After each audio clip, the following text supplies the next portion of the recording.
Troye Sivan just leaked his own Finsta, I think because he's marketing his new album. But then on his Finsta, he's back with his ex, Jacob Bixman, too. And I'm like, I don't know you who guys, that is. just like a hot model. That I looks care kind of if like it's Troye. Connor Fronta. Then I care. That should be the get back together. Wait. Because who cares about Jim Brixman? It's like, we want Connor Fronta.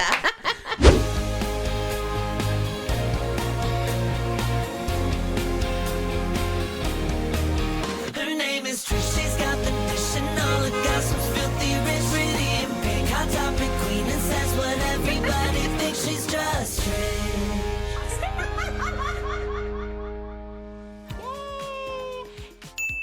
Hello, welcome to the Just Trish podcast. We all have been up since the crack of dawn. Crack of dawn? Crack. Crack. Yes. Say crack again.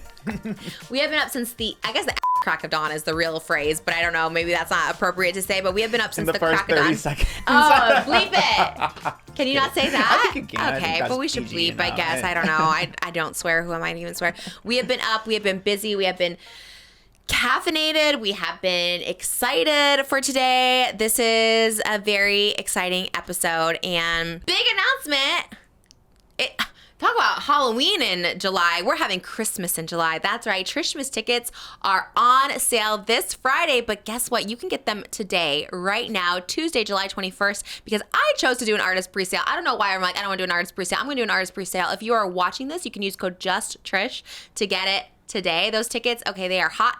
They're available today. Tomorrow will be local pre-sale for all the local ticket places, and then Friday will be the one. Okay, let me tell you where we're going on TRISHMAS 2026. Okay, let me tell you where you're going. Are you ready? Are you ready? We're going to Florida.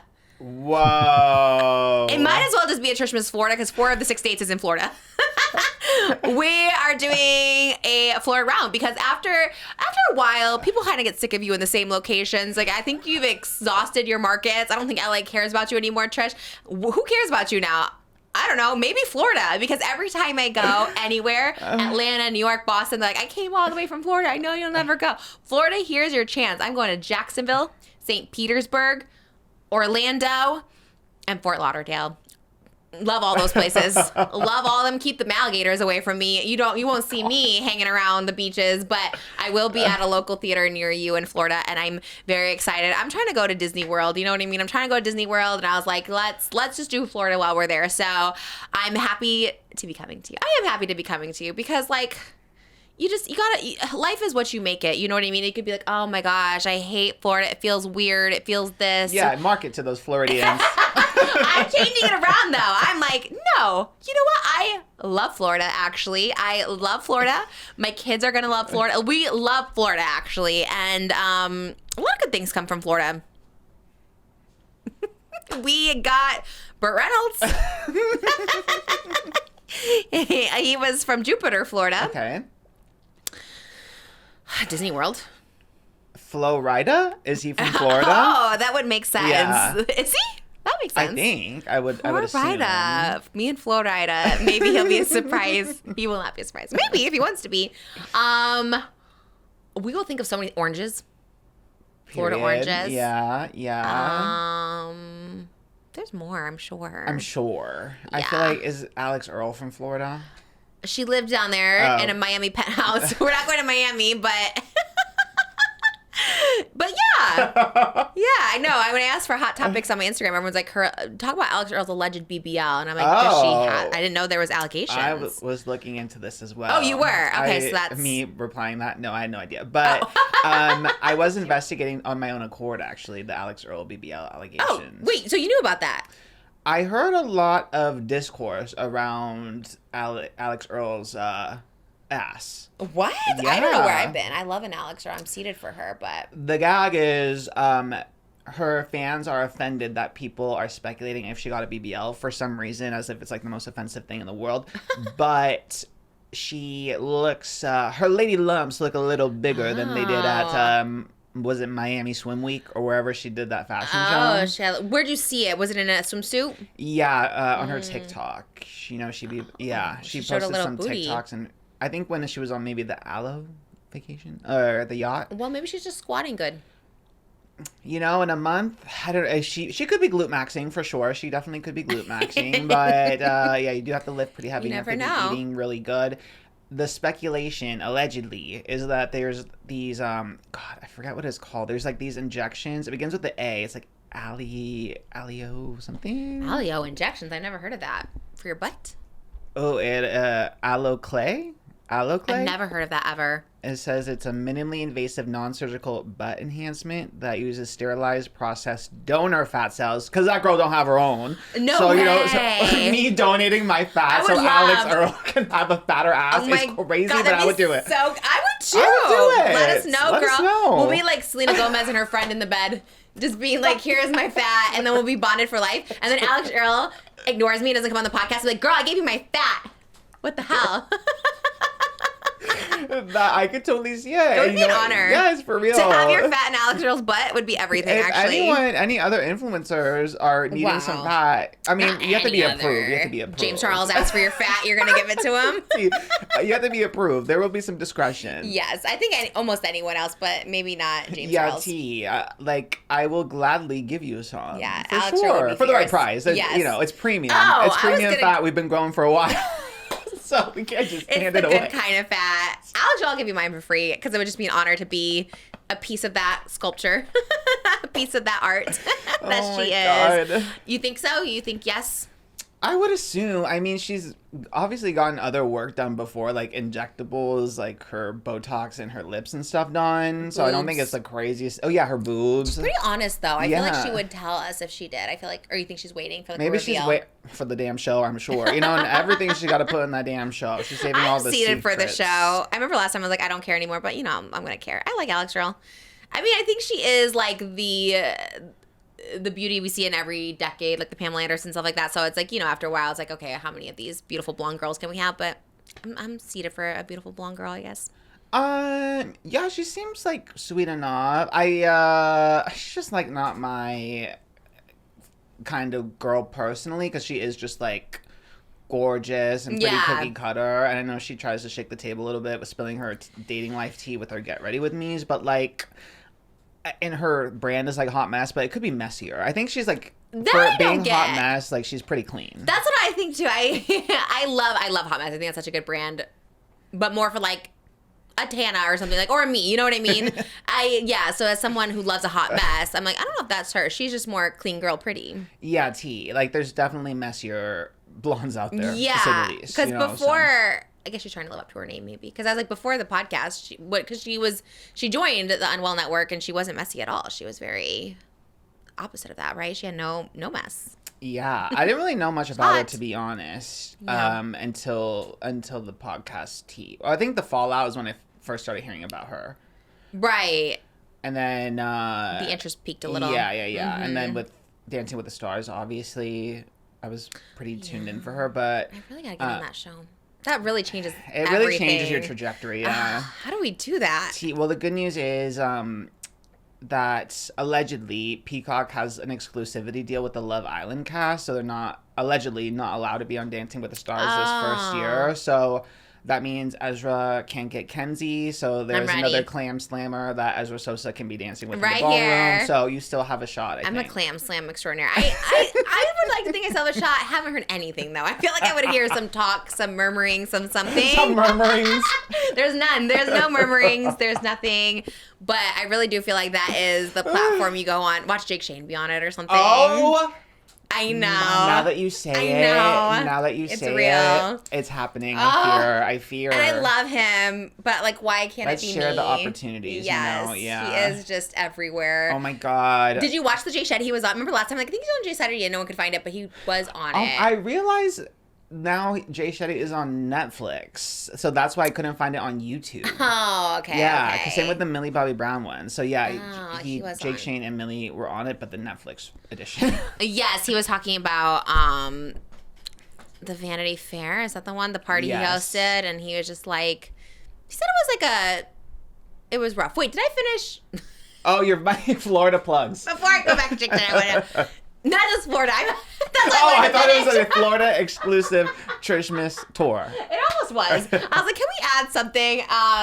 We have to shoot shows in Niagara Falls if you want to come see us in Niagara Falls, which sounds fun. And who lives up in Niagara Falls? Does anyone live up there? I don't know, but I'm sure Canada right? people can come down. New York people can go up.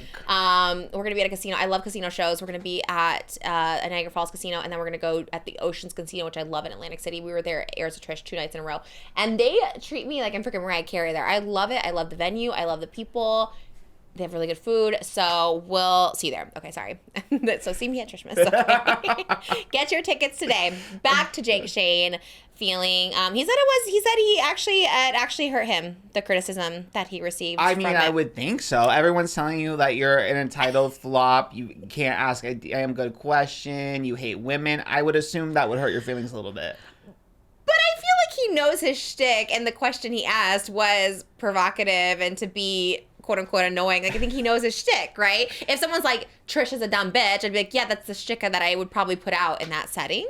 But I think for him, he is so brand friendly, so marketable. He's like trying to be the, he is like the podcast destination. I feel like it's him and Brittany Broski and Quinn individually, like they're part of the press tours. So like, yeah, it's like silly and unserious, but you still don't want to be offensive, I think. I think for Jake Shane, like, you want to be funny and cutesy and relatable, but you don't want to, like, purposely offend. Oh.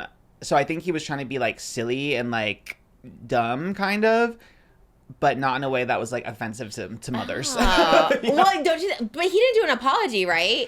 There was no apology. I feel like if that was the case, he should have been like, I really feel bad about that. Instead of, I felt stupid. Or, you know, I felt bad for myself. It should be like, no, that was the wrong thing to say. But he's one that, like, you keep it moving. He also has, like, publicists down that are probably like, just don't acknowledge it, just keep it moving. Because he was still posting, like, silly little TikToks, not acknowledging it. No, but I mean on the Jay Shetty podcast, because they talked about it. So, like, why wouldn't that be the time to be like, reflecting, it was a bad thing. I apologize to Julia Fox and all mothers. I guess so. I guess you're making a good point. You know? Then. Yeah, if he didn't apologize, then. Or just not address it. But the fact that he addressed it was like, yeah, it was a really hard time for me. And I was like, well, granted, I'm sure it was, like you said. But also, I think at that point, then you have to...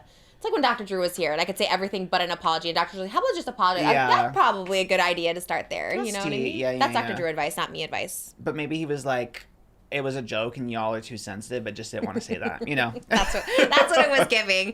Jay Shetty really is he's really getting the influencers down to. I'm really determined to get on there at podcast somehow with my book. I think you can do it. I really would like to. I really feel like he's like a Dancing with the Stars equivalent where you just like go on there it's almost like a new... Maybe not. I was gonna say like a new Call Her Daddy, or maybe Call Her Daddy's more influential. I don't know what's new, but I feel like Jay Shetty is like the new one everyone's going on. I think if you want to add some like depth to your brand and you want to, you know, get real and personal, that's the platform for it. Because I mean, Millie Bobby Brown, she was doing the whole press tour for Enola Holmes and being like so unserious the whole time, but then on Jay Shetty she goes and she talks about like her PTSD that she had for like 6 months and how like she was locked up in her home and she like had to go to therapy. Who locked her up?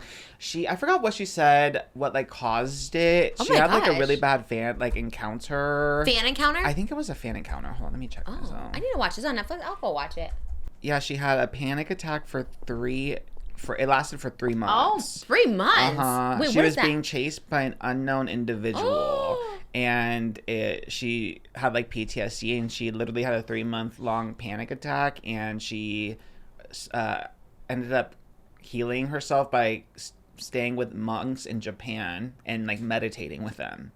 Oh, yeah, that would do it. Yeah, so she's had this whole like silly press tour and then like the Jay Shetty one, she's dropping this like big bomb that like no one ever knew. Monk lore. Yeah, some monk. I have some monk if you have monk lore, that's where you go. I actually have monk lore. It's really close to here. I think it's St. Francis monks. I think it's in Simi Valley or maybe a little further north. But I have monk lore. I'll say for Jay Shetty though. I was gonna say he's a former monk, and I have so many. Yeah, I have so many. I have some lore about how I was pretty close to the monastery. Yeah, okay. I'm a female, but I was about to. Anyways, that's a whole thing for Jay Shetty we can unpack, and I'm down to do it. But that's so sad. That's so scary. How do you have...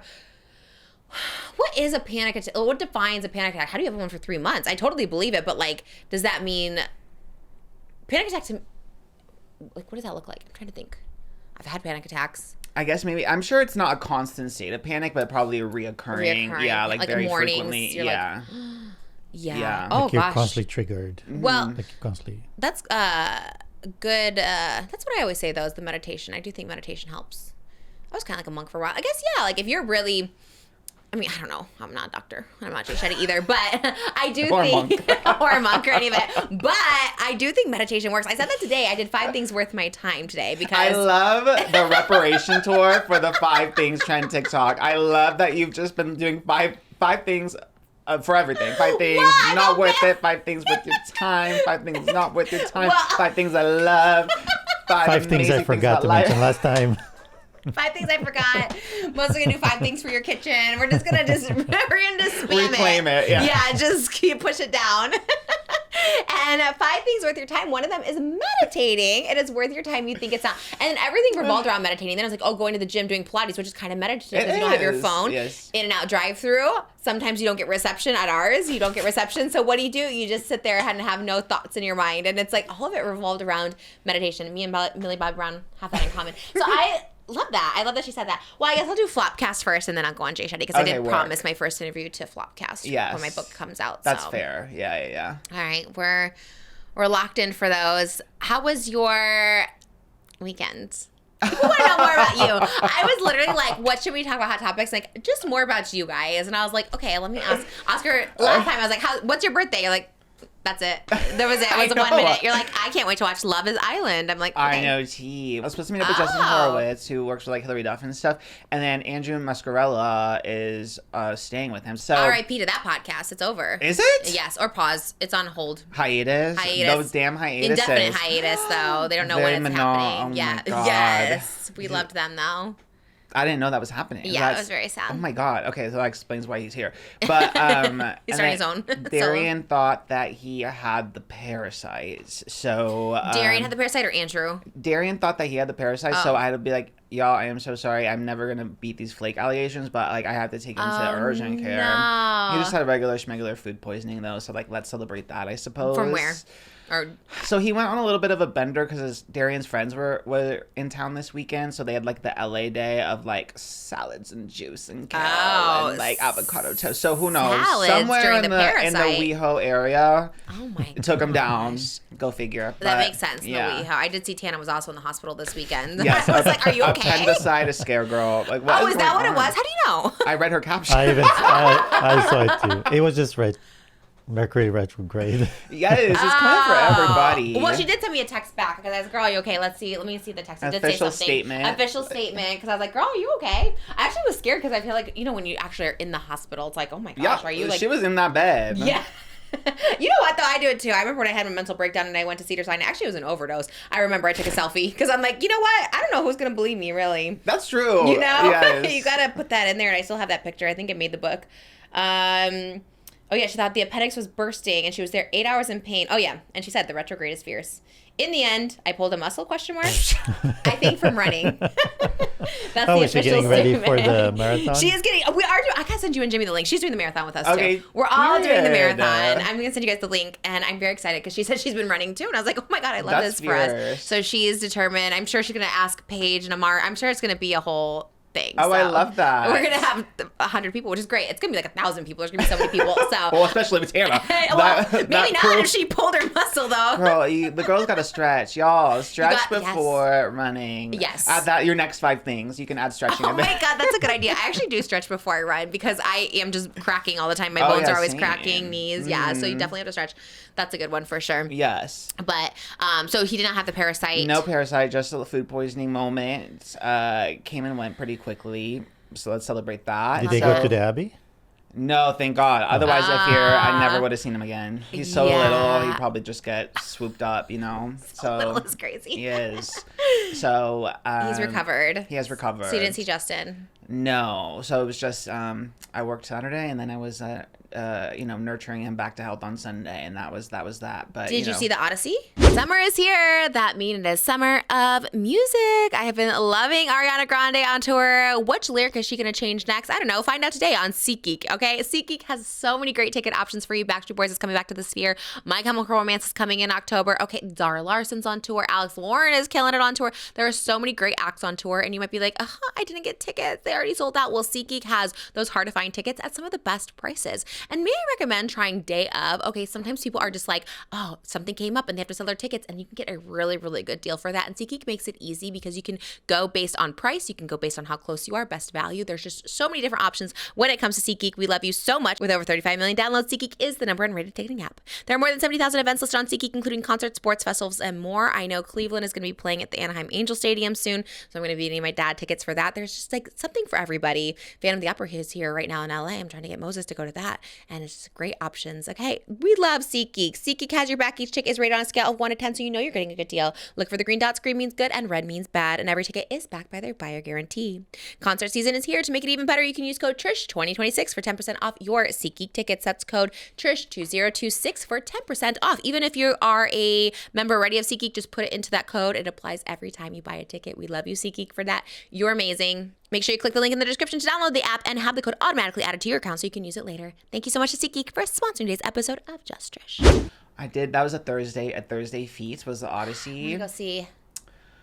You know, it was a film. Actually, I What? liked it. I liked it more than Darian, surprisingly, and I didn't really know he was like an Odyssey buff. Like we got out of that AMC, we were going down the escalator, and he was listing all the inaccuracies. He's like, the cows were the wrong color. This was wrong. This was wrong. Yeah. Oh no. When you know too much, it can ruin it. Yeah. Right. And he loves Greek history. Mind you, in 6 years has not really talked about it that much. I don't know where this came from. But Very Moses Coda when he just says something he likes. Right. I'm like, when? Yeah. I was like, when where did you was do this? that? Where was Yeah. I? Yeah.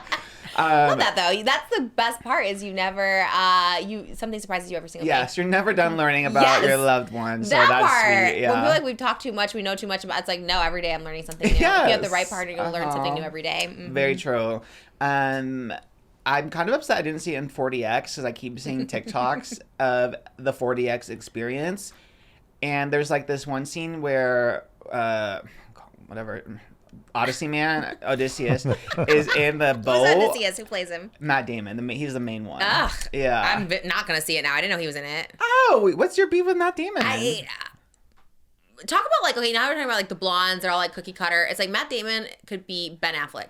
Do you know what I mean? Yeah, yes. Mark Wahlberg, like all kind of the same. Like Mark Wahlberg, Ben Affleck, Matt Damon, other white guys from that era. Yeah, Brad Pitt kind of falls in that category. They all kind of like are like, you're all the same. I do agree with you there. Like Yeah. the Tom Cruise, Brad Pitt, Matt Boring. Damon, Ben Affleck, they're all kind of the same person At least to me. Tom Cruise but is a little crazy, a little something. Yeah. But yeah, Matt Damon gives us nothing. I don't really know that much about him. Just boring. He always plays those roles. He Like a does. strong, singular role. One Yeah. person. Did you say white person? One person. Oh. Like he's just him. I would hope a white person. Imagine he's playing a black person. I would like, oh. Robert Downey Jr. Yeah. and Traffic Thunder. Oh, yeah. It is People giving need to that. bring that back up, but whatever. I mean, that's what I'm saying. It happens. Because he also said he was supposed to play a blue person in Avatar. He's like, I was also supposed to be the lead in Avatar. I was like, oh, okay, random. That also makes sense because that guy in Avatar could also be any other white guy. No shade. But, He yes. said no to that. But yeah, in the 4DX, there's like one scene in particular where they're like in a boat and the gods are like really mad at him. So they're really shaking that damn boat. The waves are fierce. And in 4DX, there's like videos of the audience and they're literally shaken so violently. Like I can't even explain it. And there's water shooting in their face, mist From flying in the where? air. Where's the water Like, coming from? I think it's like in a little water gun that's like in front of them. That's I crazy. think. That's crazy. What if someone puts like gas in there or something like that? Like gasoline or something. Like I don't trust I don't think anybody. it's accessible. It's like any old person. Well, but- somebody's putting the water in there anyways. You could tamper with it somehow. I don't know. That sounds so scary. All of that sounds scary. The rocking, the movement, like It looks nuts. And absolutely not. They also have like different scents, so it's like maybe your worst nightmare, Moses, because like they have different concoctions. Oh, So like like smells? when you're out in the ocean, it's like a mix of like salts and like some earthy scents and stuff. Yeah, it's pretty intense. smell like feet or something. So I kind of wish I got that experience because it looked like insane. Where are those at? You have to go to a very specific theater. I don't know. Like there's specific theaters that have 40X. Not at Topanga. No, certainly not at my AMC. Really? Unfortunately. Yeah, I think it's not even AMC. I think it's like a 4DX theater. I think. How do they Or- clean it up? Honestly, that's a good question because there's a lot of liquids. It looks like. Ugh. Yeah, this one's wet. That's what Yeah. I'm saying. And then like you're in someone's wet chair. That's another one of your worst nightmares. Wet here, it's like fake scents. Like all of it sounds horrible. It sounds terrible. And you want to do that? Yeah, it looks like a little roller coaster. Would you go back to watch this movie in 4DX? The gag is we had tickets to see it again in IMAX because there was a whole controversy over the Odyssey in IMAX because it's like the first movie to be shot entirely in IMAX. And then there was discourse over that being classist because the way that it would play in like regular theaters, some of the frame is cut off because the resolution is different. So like when you see it in IMAX, you really see the full picture. Whereas like you basically get a cropped version at like the standard cinema. Oh, weird. So some people are like, oh, that's like a little classist. But there's not that many 70 millimeter like IMAX screens, so it's really hard to get that experience anyway. Wait, so classist because it's more expensive. money. Oh. Yeah, it's like double the price essentially and more exclusive. So if I just go to a regular one, I'm seeing a cutoff version. Yeah, you're seeing a cropped version. Now, I think it's kind of like if you don't know, it doesn't really affect your viewing experience. Like I don't really care about, the ocean was cropped a little bit, but I'm sure that if What are they cropping? Just like waves? it's just like a really Just more wide square. shot. Yeah, it's more, you get Oh, more. But yeah. the reality, most movies are modified to different screens. Yeah. Okay, well, what's it about? General consensus, TLDR? I saw one interview that kind of compared it to Finding Nemo, and that made a lot of sense to me. It's Okay. like a son trying to find his dad. Oh. Yeah, it is giving that tea. Who's the son? Tom Holland is the son. Trying to find Matt Damon. And his mom is Anne Hathaway. And Okay. there's a flurry of other A-list actors that make smaller Come and go. appearances. Yeah. What's a random cameo? Someone said there was like a random one that no one knew. Travis Scott. That one was really, yeah. Who's he He in the movie? He plays. He's like the first person you see. Actually, Okay. he's like doing a little speech or something in the hall, in the dining hall area. Oh, okay, Yeah. Harry Potter. It was a little Harry Potter, not just the dining hall tea. Yeah, Okay. Yeah. Is he talking or just has like a? Yeah, he talks. He has like 2 talking scenes. Okay. Sure. But yeah, it's like primarily Matt Damon, Tom Holland, Anne Hathaway. I feel like are the main stars, which is like so funny because again, so much discourse around this movie weirdly, but like a lot of like red pill people were upset that Elliot Page and Lupita Nyong'o like were in the cast.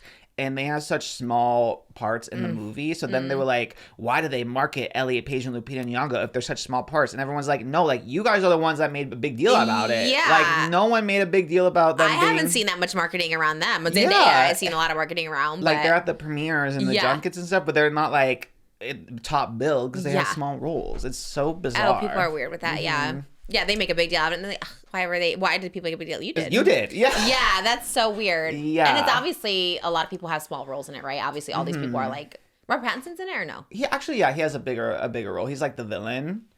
Oh, Yeah. I would see for him. Yeah, he's good in it. I enjoyed it. I mean, I wouldn't see it again because it is very long, and I feel like, okay, I experienced it. I love the cinematic experience of it and how excited everyone is for it. Yeah. And it is cool. Like, the technology is cool. The fact that, like, he shot it all with IMAX. Who shot it? Who's the Christopher director? Christopher Nolan. Oh, who's James Cameron? He's not involved in this? No, he's Avatar and Titanic. Oh, maybe that's what Matt Damon was saying. He was saying that James Cameron only worked there for 20 years, so he wanted to work with him. Yeah. But he didn't work with him. So why did he say that? No idea. Oh, that's so weird. Sorry, Matt Okay, Damon. I was like, But yeah, and like the technology is cool because the audio too, like it's so loud, the cameras, that they have to build like a blimp around the camera to kind of block out the sound of the camera rolling. oh. So What, it's they- like going like film? It's like film Yeah, camera? so you can like actually hear the dialogue and record the dialogue. Wow. And then Anne Hathaway was explaining it. They had to like build this like mirror system so like the actors could still see each other on the other side of the camera, basically, because like they're talking to each other, but the camera's like in the middle. Oh, did you see it? Like, did you see like a wide shot of what it looks like? I saw a quick like BTS clip, and it's just like a huge like box. Like it's pretty big. That's around the camera, and then Christopher Nolan, he is like all about practical effects, so everything is like real locations. They're really out in the water. They are really climbing up mountains in Greece to film this stuff. So and it's there's cool. no stunt doubles? I'm sure there's stunt doubles, but Like they're most like Chucky. the cast talked about like they literally climbed up the mountain and hiked up in their gladiator costumes themselves and stuff. So where it's was cool. it shot?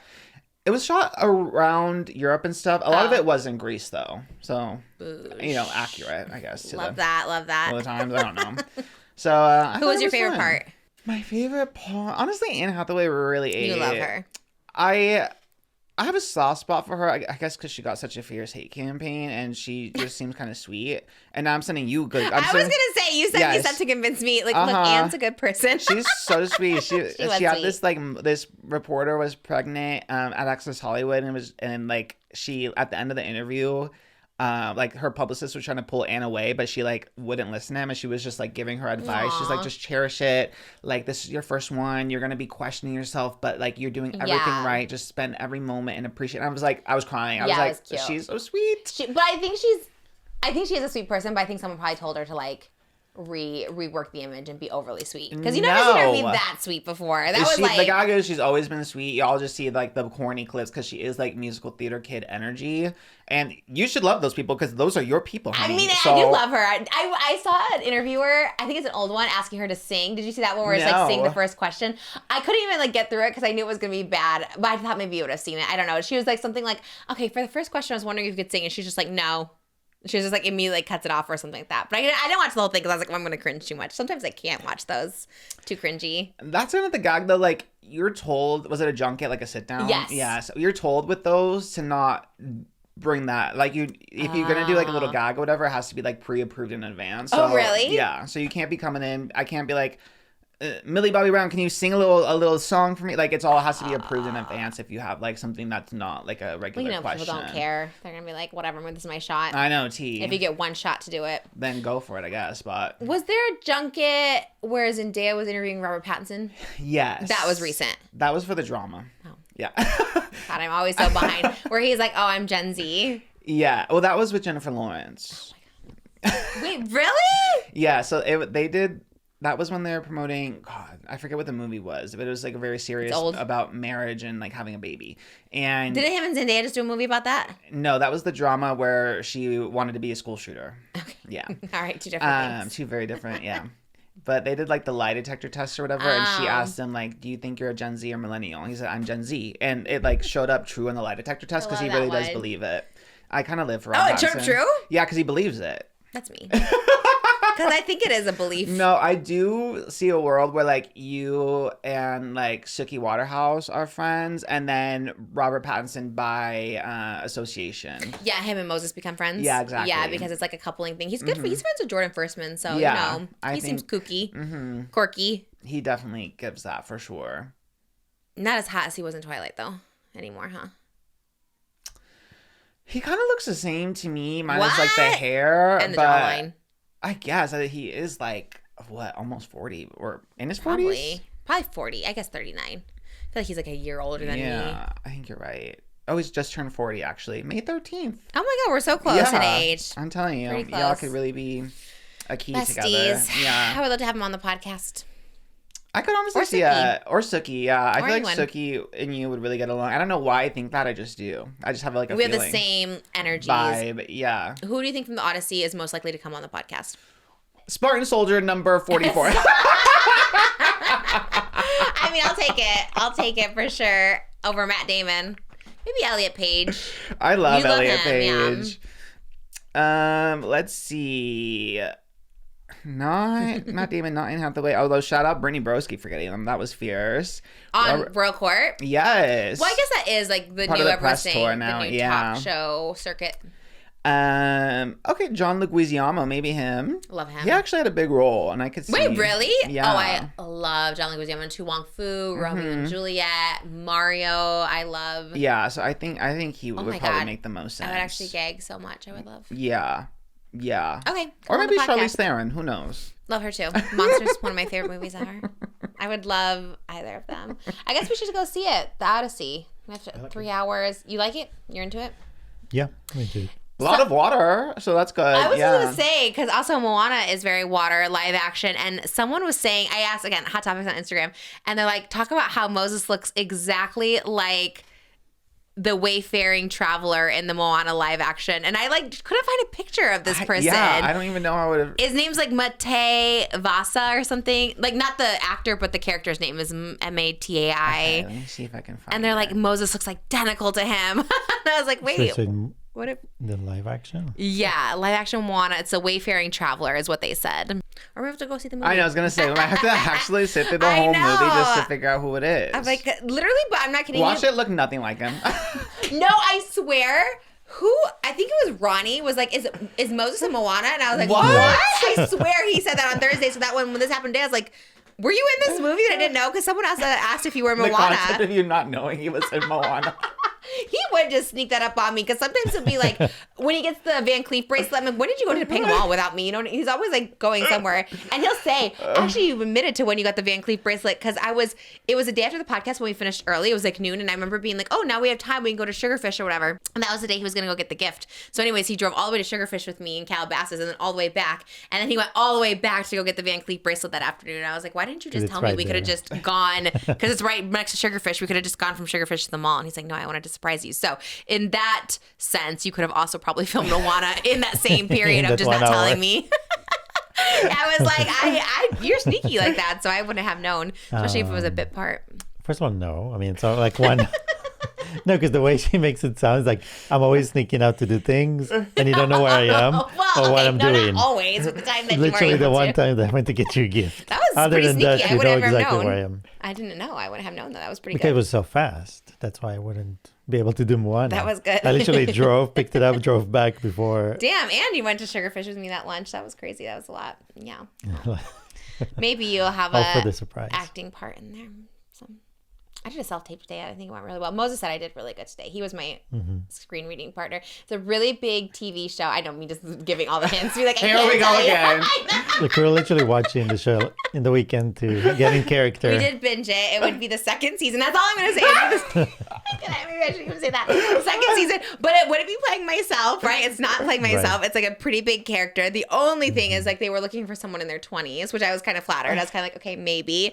But Moses thought it was believable. You were like, this was actually your best one. And I think this might be my part. I really do. And I feel like we've talked about it on the podcast before. And obviously I told you and I was like, wait, I feel like this is a really good part for me. And I was serious. I was like a serious actor in this. And I felt like I was really, that's what I got up at 4:30 today because I had to glam at 5 to do my audition by 7 a.m. And I really felt like I nailed it. So if you see me in a part coming soon, I don't know.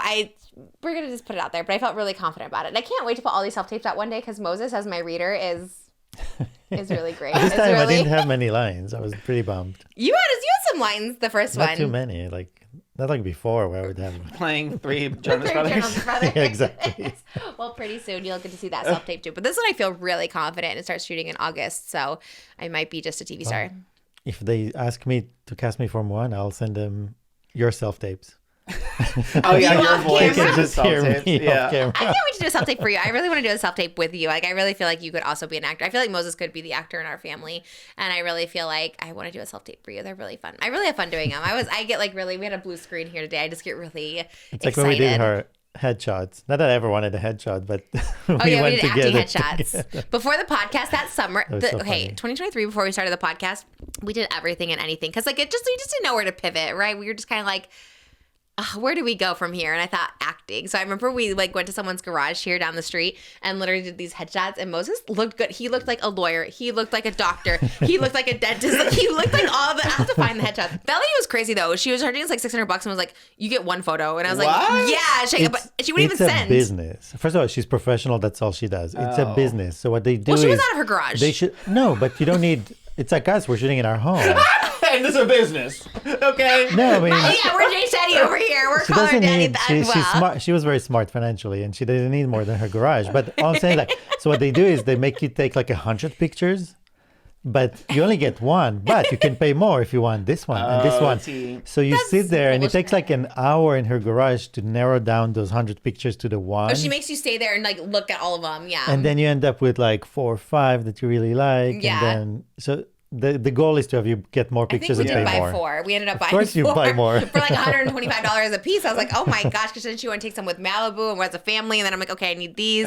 And you 'Cause did Malibu look was good though. literally, you were taking your photos. I was walking with Malibu in the stroller around the neighborhood. Yeah. Then we switched. I was taking Yeah. our photos. You were good though. Dude, your poses were like you were giving like doctor, I have no idea what I was dentist, doing. lawyer. I'll have to find them. Your poses were good. I was really convinced Moses would be a good actor, like on a soap opera or something. I still think it. Oh yeah. I feel like you'd be really good. And now with this MOANA lookalike and stuff like that, I really feel like you could it's be in like, it. you can't win the lottery if you don't buy a ticket. It's the same thing. Like I don't audition or want to audition. Like You'd be surprised. Yes, You'd you be never know. Sometimes it just falls into your lap. Yes, Yeah, I yeah. just did. Do you know who Eddie Furlong is? What is Eddie it? Furlong. He's from the Terminator movies. He was like a child actor, but like they found him literally just like at a boy center. He was Oh. like, I think it was kind of orphaned, and then he became kind of popular in Terminator as a kid. So then like he had people fighting over to be his guardian, like his financial advisor and like his aunt and uncle. And then he like is in a relationship at 16 with like this 29-year-old teacher that was on the set of the Terminator. This whole thing. And what's my point of this? Oh, that he was found at the boy center. So that could be you. He didn't want to be as part of an actor, but it just stumbled upon him, which could very well be you. When we were thinking about one of the questions, I also had a call at 8:30 with like sales for like my book, and they asked like one of the questions was like the movie, which we talked about in here, like if you did a movie about your life. And so I was telling Moses, 'cause I got the questions like preemptively. Is that how you say it? Yeah. Preemptively. I got the questions, and they were like, they asked about who would play who. So then I was telling Moses, like, who would play you? And we already talked about it a little bit on the podcast, but we found a new actor that I never thought looked like him. Do you know Oscar Isaac? Yes, I love Oscar What's he Isaac. from? I know him from like Star Wars and Marvel, but he's been in a bunch of stuff. Oh, well, when you ask people, most people Yes. said that. Like I still think Dev Patel. I still think him from Slumdog Millionaire. I think he's still the most Moses lookalike. Who's the other one? you think, Who else did I say? Jacob Elordi. yeah, he's probably too tall. Well, he also played Elvis, and he's too tall to be Elvis. Exactly, that was. I do it see wasn't Oscar very well. Isaac. I do actually. You see him more than Dave Patel or I Jacob think- Elordi? Because Definitely more especially than with Dave this, Patel. yeah, he had hair the same length at one point, and it does look like you. Okay, so maybe that. Or you can play yourself. A lot of people Like, said that me. looks like him, no? Yeah, it kind of It does. Okay, hired. That one did look like you, actually, especially. Yeah, and now this is when he was younger. Now he has a beard, so Yeah. like I definitely see it. I think you're the same age. I think you're the exact same age right now, and you can always make him to look younger Yeah, to show when I first He met has like you. a wider face than mine. Yeah, well, he's got to narrow it down. Then we can do CGI. Yeah. Him, call Oscar Isaac, call Nicola Coughlan. We got a TV show for them ready to go. Crying on the kitchen floor. The No, series. but when you ask, everyone said Sydney Sweeney would play First of all, Trisha. Moses said that. No one said Hey, that except everyone for said it. Moses. But you ask on Everyone said Nicola Coughlan Instagram. from Bridgerton. No, So I you showed Moses. ask He's on like, I don't see Instagram. it. I don't see it. He's like, I think Sydney Sweeney. I'm like, what? In what You world? asked on Instagram and people said Sydney Sweeney. No, they didn't. No. And Nicola Coughlan. Am I saying it right? Coughlan. I think Coughlin. Coughlan. I showed her the one from the Skims where she's like blonde and she's in the Skims yellow dress and she literally looks identical to me. And I was like, I don't see it. I was like, no, she's going to play me. She'd be so good. She's so good at accents. She'd be so good at my accent. Oh yeah, and the Skims especially. Yes. Yeah. And she could play. She looks younger, so she can play me at 20. She can play me at 40. She can play me at all ages. Get her and Oscar Isaac on the phone ASAP. I'm Trisha Paytas, and I'm on Row. I'm so happy that I can finally give a personal testimony. I am joining Row not only for weight loss, but my overall health care. It has been absolutely amazing. I have loved my GLP-1 journey so much. I am now on Zepbound. I'm doing that, and I love it so much. I love the pen and the ease it is to just click it in, click it out. Just takes a couple seconds each week, and I am just feeling so much better, lighter, more energy, and finally having a healthy relationship with food. I finally can eat and stop when I'm full. It is a beautiful, beautiful thing. I love you, Rose, so much. And it's more than just accessing FDA-approved GLP-1s in different formats. They have shots, they have pens, they have quick pens, they have the pill form of Wegovy. There's so many different options to choose from. But what's also great is they provide 24/7 care and support. So I'm constantly talking with a healthcare provider to know what's the right step for me. And we decided that this next month, I'm going to my month 4, that I am going to be staying on the dose that I'm currently at, which is 10 milligrams, because I don't want to max out too early, and it's doing really well for me. They really evaluate what you want and how are you feeling. How's your mental health? How's your overall health? How's your side effects doing? And each week can vary, and you can always talk to someone, which is really, really great. Having that care and support 24/7 is amazing, and you can do it all without having to leave your house, which is the best part. They can send the quick pens to you. You can go ahead and pick them up at the pharmacy as well, whichever you prefer. They can also check to see if your insurance covers it with their free insurance checker, or if you can't do the insurance, they have a low cash pay option. So they're really making GLP-1s available for everyone, which is wonderful. So shout out, Ro. Cheers to you. I love Rose so much. I'm on month 3 and I am down 30 pounds. If you guys follow me on Instagram, I've been sharing my story. I started my GLP-1 journey at 243 pounds and I was 208 pounds, and I was like so excited.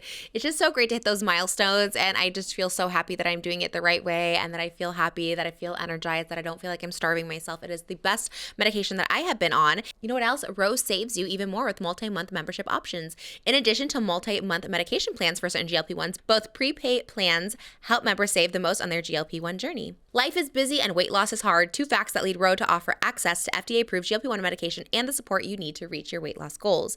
Go to ro.co/Trish today to see if you qualify. That's ro.co/Trish to get started on a Ro. For side effects of GLP-1 medications, including box warning, go to ro.co/safety for more information. Thank you so much to Ro for sponsoring this episode. It changed my life. Let it change yours. I think that'd be such a good one, a good casting. And who's playing you? Ooh, that's a tough one. That is a tough one. God, Why what do for you him? look like? Just because you always say Hassan. people with glasses, Oh, people with glasses and black hair. yeah, like, that's true. you Jack have the- Antonoff. Who else? Who else has glasses? Ted Tennyson. Nivison, shoot. Ted Nivison can play me. We just have all tall people playing you guys. Jacob Elordi being Moses. Make you look tiny. Oh, I that's feel like true. that. Nicola Conklin is so short, so she'll be like really tiny. I do love that. Okay, done. Sold. Who does actually look like you? Who do people tell you? Someone has to look like you. I honestly don't know. God, you do look like someone looks like you. Ah, Tom Holland. Put some glasses on Not him. Tom Holland. A little bit. No. Yeah. Gosh, it's hard. It is kind of hard. But I also don't want to open up the question. Let me know in the comments below, because I feel like those most out of pocket things, and it's like, okay, let's not get crazy. People are pretty nice, though. People are pretty nice. They would be- It's not. I've gotten some. I'm not going to say the name, but I've gotten some, and I'm like, okay, like that person is big as a house. Like I'm not that big. I'm like, okay, yes, I am a plus, but I'm not like that big. People love to be wild with it for sure. And it's people who I know are like, oh my god, no, I totally see it. I'm like, okay, well, I'm gonna go kill myself now. What if I jump out a window now? Okay, She did a side area and fell 13 stories down and died. Huh? but Yeah, just always go the hotter version, like Moses saying, I look like Cindy Sweeney. No, that should be you, actually. It's like, okay, in what world? Well, so don't let me know in the comments. Don't let me know. Unless you're saying something that's delusional, That's then I'll nice. take it, yeah. yeah, people had said also a lot of the comments were, you should play yourself. Me should play myself. I should play myself. And I was like, I don't know if I could do all that. I want it to be good and successful. I think the actors we mentioned will be very good for it. Yeah, I think... I don't know. I guess it depends on the medium. Like, if it's Sofia Coppola, yes, get, like, a really esteemed actor, because then you have, like, Oscar hopes. But I think if you do, like, a miniseries, I think you can play you, and it could be, like, Emmy category. You know what I mean? Really? Yeah. So I either- don't roll yourself out. I mean, I'll have to see the self-tape of you playing you, and then I'll be It's the gonna judge. be good. I don't think me playing me would be good, but yes. So I was thinking Sofia Coppola, or I was thinking Diablo Cody too to be the director. Oh, work. Yes. Okay, yes. Or if all else fails, Sam Levinson. We know him. Christopher Nolan's looking for his next project, so yes, We're ready. Oh, I don't want me on IMAX. Put the me on fun a tiny part screen. is that they have so much footage of you, so the actress will be studying to the Yeah. T every movement and thing and how you I talk think about it's it. Nicola's Oscar. So it'd I be think it's her fun and- Oscar. Because she's such a good actress. She's such a good, and she does But accents you guys so well. don't look alike. You're I very don't know. different. I don't know who You're he's very looking at. different. I think he's looking at. I look just like her and everything, and vice versa. But, anyways, we'll leave it up to casting. But that was the morning. I did the sales thing. I did the audition. I tried the cheese curds from Popeyes. I did a Damn. lot. Oh, I called my dermatologist. I had so much because I have to go get a cyst drain today. I have a lot to do. Then I have to pack because I go to Atlanta for 17 hours tomorrow. You're going to Comic-Con. Yeah, I'm going to Comic-Con this week. So that's going to be... Oscar's going to be out for the Exciting. next 2 episodes. Before everyone's like, we miss Oscar. I just want people to know. That's my biggest fear is when you leave is everyone's like, we miss Oscar. Where's Good. Oscar? I love being missed. It's not like thank God he's gone. So like that's fierce. Like when you were in We New miss you York too. and by like the month, like I feel like it's a nice break where Yeah. people are like, when is he coming back? And I love it. Yeah. Well, first of all, I miss you all the time. I was already like panicking. I went into search mode as soon as you told me. I was like, I mean, Comic-Con's everything. It's tea. But then I was like, everyone's on vacation, which I keep saying all the time, but it's actually so true. Everyone is, yeah. I asked the Flopbox girls and they're like, vacation. I was like, everyone's on. Who's in town? My sister's on vacation next week. Wait, even Callie? Yeah, so she's coming. She's gonna come this week for Thursday's Hot Topics, but she's gone next. Everyone's gone. I was like, oh my god, what's happening? It might be just me and you, Moses. Could you imagine me and Moses only had? We did one in New York, didn't we? Just me and Moses. Yeah. could do we it. did the Valentine or But the Patreon next week, the extended has to be a Moses Hot Topics because we can't ask if we get a ready. guest co-host to stay for the Patreon. We we have have a to. conspiracy theory episode. Oh, that'd be pretty Do you have good. conspiracy theories? They're out there. Moses not knowing. Yeah. Okay. There's so Stay tuned many. for that. That's going to be riveting. Who are you most excited to see at Comic-Con? Hunter Schafer, I'm assuming she's gonna be there. I'm like Gaggy. 90% sure, and I love her. So What's she probably in? Hunter Schafer, Blade Runner 2099. Okay. What? Damn. I don't even really know the Blade Runner franchise like that, but Yeah. I do know Hunter Schafer like that, and that's a spiritual sister to me. Is she a lead? So, yeah, she's the star. So I'm like, she kind of has to Is be she there. Blade right? Runner? I think she's running with the Blades. Oh, so. wasn't the original like She's Wesley the Snipes? star. Okay, love that. Yeah, They just like did a whole she's- female reboot. Like when you look up Blade Runner 2099, she's like the lead. I love that. I know. Okay, she has to be there then. So right, I'm to assuming promote? she has to be there. Love her. And then Marvel is going to be pulling some stunts and surprises and shenanigans. Do you know? No, they won't say who. They're just saying it's going to be big. Guesses. So, Who's big? Who's even big? no. I mean, Robert Downey I don't know if I Jr.. can like be shady to RDJ and Chris Evans before I go to Comic-Con, but like the Avengers Doomsday trailer came out today and I'm like, I'm not really that gagged, but maybe they'll gag me. They're the stars. They're the stars. There's not like a lot of like fierce girls in it. Like there's only a few girls in it. A lot are missing. Like Halle Berry, where is she? Was Elizabeth she in? Olsen. Okay. Halle Berry's Storm in the original X-Men movies. Oh, but that was like 30 years Well, ago. the gag is they brought all those people back except the two female leads. Like, yeah. The guy in the wheelchair? He back. Okay. Yeah. What's his name? Patrick Stewart. Okay, Sir Patrick Stewart, yeah. actually. He's there in the wheelchair, Yeah, still it's like- seated. So, But they can't bring, the queens back. So there's a lot of like strong women missing, which like doesn't really sit well with me. who is it? Rebecca Romaine? Well, she's back. Oh. But Naked? no.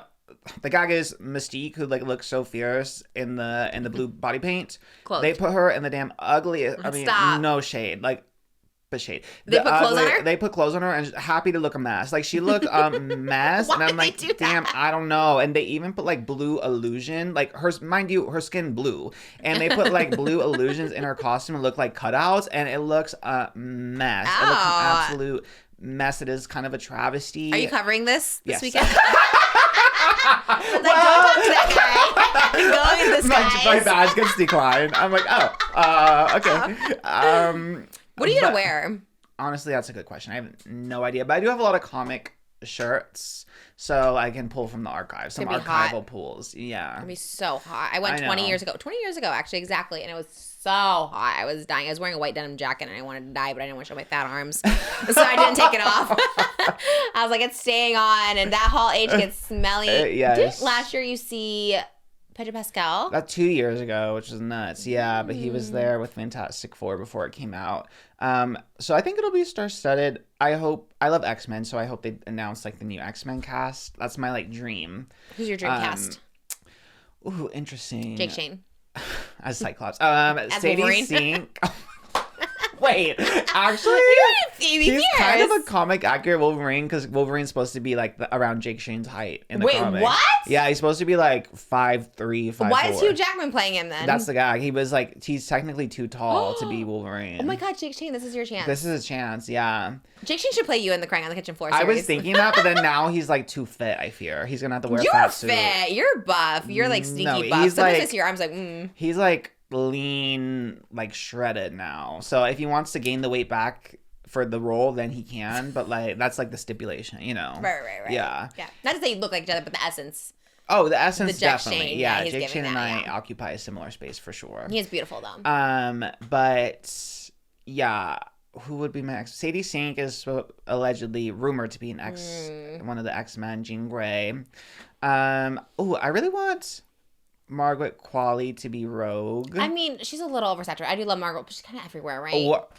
Name Everywhere. like 5 movies she's been in. The the last like Substance, few years. Substance. Exactly. I feel like she's been in a lot. No. No. Oh, okay. Okay, she can come back then. She's been in such small roles. Okay, I trust you. I don't know. Put Indy Neverready, but my sister Indy Neverready in there. I don't know who, but she's put ready her for the somewhere in Marvel there. world. Yeah, she's fierce. But yeah, we'll see. My parents are staying at my house, so that'll be interesting. They're house sitting. God, let's see. Yeah. Okay, love that. They're gonna feed your fish. Hopefully. Your cats, I guess. Yes. Yeah, hopefully. Okay. It is always scary. Sometimes someone overfed our fish at the house when we were gone, and the fish. That is a fear of mine for sure. It's only a few days, so, you know, inshallah they're still alive, but we'll see what happens. You show them? Like, just maybe I did, yeah. do, like, meal prep. Just kind of, like, space you know it out, you That's know? smart, yeah. Because I wouldn't know either. I didn't blame our fish feeder because it was like, damn, I wouldn't know either. My dad, like, we grew up with, like, 3 fish tanks. Like, he kind of got me into fish. So he's old now, though, but I'm hoping somewhere in that brain still lies, you know, the muscle memory of feeding Your dad fish. or the fish? My dad. He's, like, almost 80. So, yeah, he's almost 80. So, he is pushing. He's up there, but I'm hoping he fed fish for a lot of his life, so. How old's your mom? She's 10 years younger. Wow. So 70? Almost 70, yeah. Late 80. 60s. Well, how old was he when he had you? I'm trying to do the math. I'm so bad at math. He was born in 50, so 42. Oh, wow. Yeah. Wow.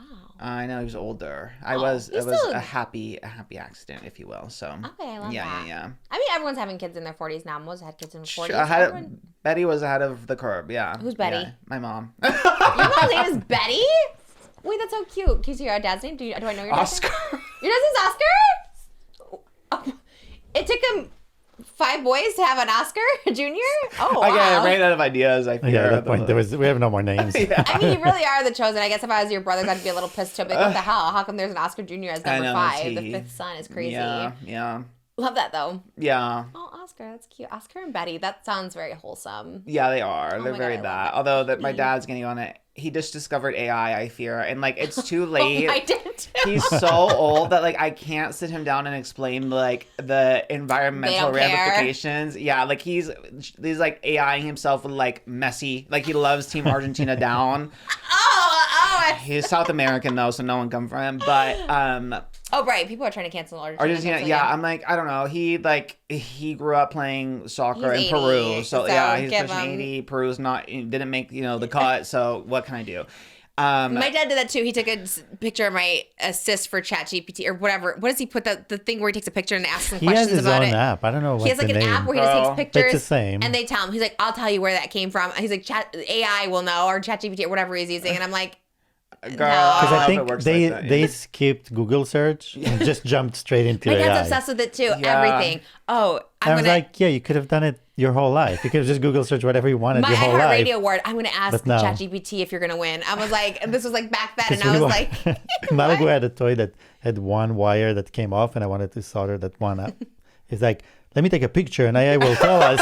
And I was like, I don't need it. Like, I see exactly the cable and the place it came out from. I can just weld it there. Like, he sends us menus for the weekend, and it's like these like chef menus, and it's like he asked AI like what the diet can be, and I was just like, what are these menus you're sending us? And it's too late. It's too late to course correct, baby. You just gotta let them, get their kick out of it. I mean, what can you do? That's when you gotta let it happen. This is where the same name gets a little problematic though, because like, granted, I think we have a very similar Instagram handle, me and my dad. So your dad like, has Instagram? He does, and it's all AI. I don't even know if I'm on there. It's just like AI photos of him. So oh wait, that's kind of it's cute, like though. it's cute, and I'm like, I know. Listen, there's no fix now, and they'll be like, oh, he liked it. Yes, I did. I did like. I just support it. Again, when you're that age, like, I'm just happy you know how to work your phone. So let's celebrate that. Okay, so his latest one is him winning the World Cup, losing the World Cup, I guess, if he's an Argentina fan. Yeah, he posted it right before the last game. He came over. I was doing the tutorial with them, but it was noon, so the game started. Again, cause of concern because he was like watching the phone as I was showing him everything. Yesterday, this was? Yeah. Yes, everybody was watching the game. We went to a kids' party, and everyone's like, literally all the kids are in the play pit. There's 2-year-olds and 6-year-olds, and 6-year-old boys are like slamming on the 2-year-old girls, and no one's like watching. All the parents are like watching the World Cup. I was like, okay, I guess it was a serious one yesterday. It was Congrats, the last Spain. People didn't want to talk about that. Everyone was like, talk about the World Cup, and I was like, congratulations, felicidades. Viva España. I don't know. That's Everyone good. hates Argentina. Yeah, what's up with that? I don't know what is up with it. My dad like grew up playing soccer because like it's a big like thing in Latin America, obviously. And he always like wore Argentina was my favorite team because it was light blue and white. So like every time I had to buy him something Father's Day or Christmas or his birthday, like I would just get him Argentina jerseys or merch. So I just like the colors. The colors is fierce. The colors are fierce. A great combination. Well, everyone wanted Spain to win, I suppose. Yeah. You watched the halftime show? The halftime show was kind of lit. I saw clips. Bieber, Madonna, BTS. I love it. Very worldly. Shakira. Oh yeah, Shakira. It was giving World Cup. Mm-hmm. It was giving. There was a Norwegian choir. I thought the little kids choir at the end with the Muppets was kind of cute. I kind of liked it. I thought it was good. Some people were like hating on it too. Everyone's like, it was boring. It was this. They hated that Justin Bieber saying Hallelujah. Oh yeah. So it's too religious. I guess if it's a World Cup, there's other religions in the world. world. Oh, Gaga. That actually is he. Yeah. He could have just shouted out all the religions and the entities. He could have done a little Despacito. Can you imagine? Okay, that would have been a choice. Shakira probably was a better choice to represent Latinx over there, but and then spoiler alerts, Spain won, and then when they were up, we did say congratulations. And then congratulations. When they were up to get their award, Trump got on stage. What? And he wouldn't leave because they need to take a picture of the team with the World Cup. He was. We hosted it here in America. I got that, but I mean, so he was not beloved. No, it's not about that. He wouldn't get off the stage. So they ended up taking the picture. He's standing on the side, but then they photoshopped him out. Who did? The team, the Spanish team. Oh, well, that makes sense. That's what I was saying. Why was he? Got it. And you can see that there's somebody from FIFA like trying to kind of pull him off stage. He was getting Meghan and Markle. he's just like, he's just like kind of like lost on stage, standing there, not going away. It was interesting. It's giving Meghan Markle tease. My mom hates when Meghan Markle stands up there, like next to, like, you remember when Prince Harry was like, he got some sort of cup with his soccer team, and I was like, Meghan Markle wouldn't leave. She wouldn't. And I'm not doing the hate train of Meghan Markle because I do love her, but she would. Remember, she was just trying to hold it, and it's like, why are you? I try to like get out of every photo. I don't know why people are up there when it's like you're not. Why is he up there? You're not the winner. The photos is going to be part of history. Will be there forever, and he feels like he won. He. Crazy. Well, cut obviously. to Hacks sweeping the Emmys, and we see you shoving Meg Stalter. I will be there, but I'll be there on the edge. I'll be there at the very edge of the acceptance for sure. Meg Stalter. She was out for a week in the O'Mary, and people, did you see the Reddit conspiracy that she was at the Comedy Cellar, so she skipped Broadway to go be at the Comedy Cellar, so then she wore a sign coming back. She had to like show her like her being sick. She goes, I'm not at the Comedy Cellar, so she wore a sign. She just lost my voice, just sick, not at the Comedy Cellar. Because like, why would I be there if I was going to be on Broadway for a week? So, but Reddit, I guess, I didn't know until she said it. She was like, everyone thinks that I skipped to go. What the Comedy Cellar is, I don't know, but I don't know what that is I'm assuming she would not skip the biggest show on Broadway to go be there. Yeah. People love to make stuff up. That's why you can't read comments about yourself or go on Reddit because they just be coming up with anything. I know, and then again, the Streisand effect. I didn't know this was happening, and then now I do. And then I was like, wait, what happened? Wait, was she at the Comedy Cellar? I do love her. She had a great week. She got nominated and opened Broadway. Yeah. Pretty big. I love her so much. Now she'll probably never come on the podcast. She was going to come on the podcast, and now, we drag our feet too much. It is the Just Trish effect of us. That's true. Yeah. We're about to have you. And then you have your big blow up. Yeah. Yeah. Well, maybe we'll still. She'll be on Dancing with the Stars, but I'd root for her. She would be kind of sickening. Be so good. Yeah. Thank you so much to Chime for sponsoring today's episode of Just Trish. Are you tired of ridiculous fees when it comes to your money? Are you tired of waiting for your paycheck? It's your money. I need it right now. Well, do you want a bank that's finally on your side? Check out Chime today. Chime is changing the way people bank. They offer the most rewarding fee-free banking. This is fee-free banking built for you. They're not like traditional old banks that charge you overdraft and monthly fees, because let me tell you, what is the point of that? You're going to charge me a fee for not having enough money in my account. There's fees for everything. Oh, you're going to charge me a fee if I want to get out money early. You're going to charge me a fee if I'm going to another ATM. Chime has you covered. One of the best things about Chime is they have thousands of fee-free ATMs, because why are you paying to get your money? Built for you and not just the 1%. Chime members can benefit from up to $1,150 annual rewards fee-free. Direct deposit unlocks the most rewarding way to bank at Chime. Chime is rated 5 stars by USA Today for customer service. Real humans 24/7. You're not just switching banks, you're upgrading to America's America's #1 choice for banking with a Chime checking account. You can get 5% cash back on Chime's cards in any category of your choice, like gas or groceries. You get savings that grow faster with a 3.7% APY that's 9 times higher than a national average. Plus, you get premium travel perks like airport lounge access and 24/7 travel concierge. That's worth it alone. Included with your Chime card, you can even get up to $500 of your pay when you say with my pay. They also have Spot Me, which lets you overdraft up to $200 fee-free, which is so important. I was always overdrafting back in the day because sometimes you just need that money now. You know, the unexpected dinners, the unexpected gift, the unexpected bills. Life just happens. Why do we have to wait 2 days and be punished if we want to get our money out early? And I think that's so important.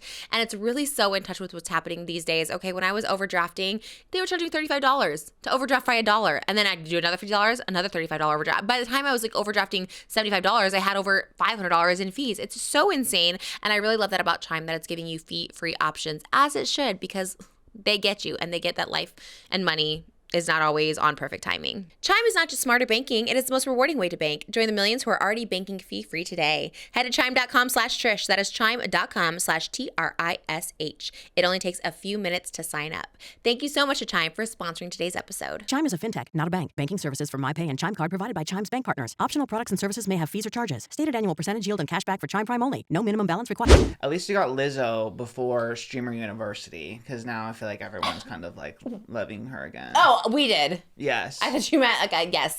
She is popular. I did see someone on stream ask her for her phone number. Oh yeah, Crystal Izagari. She is a key. I actually love her. I don't know how I got into like Streamer University talk, but I kept seeing so many clips this weekend, and I was like, oh, I haven't seen any. Oh my god. I got very specific people though. The people I saw who like I fell in love with were SKAI Jackson. I like love SKAI Jackson now. She is so funny. Yeah, I love her too.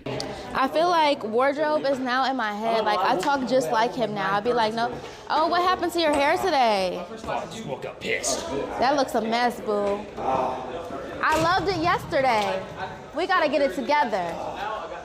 Ooh, and oh, period, you fixed your hair today. I love it. See, I love when you have this hairstyle. It's my favorite. Hell yeah. Period. Where we going?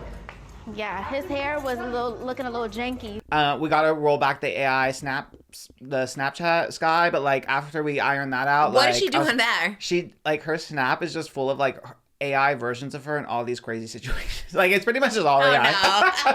She's the boomers that are doing it. No. So we just gotta iron that out. Other than that, I think she's so funny. We all have our flaws. She's so funny, and like also like, I mean, I guess this is the Disney Channel star of it all, because she's also very mature. Like she finds like Streamer University was like this weird mix of like. It's just cross-generational. There's like teenagers and there's like middle-aged people there. It's very odd.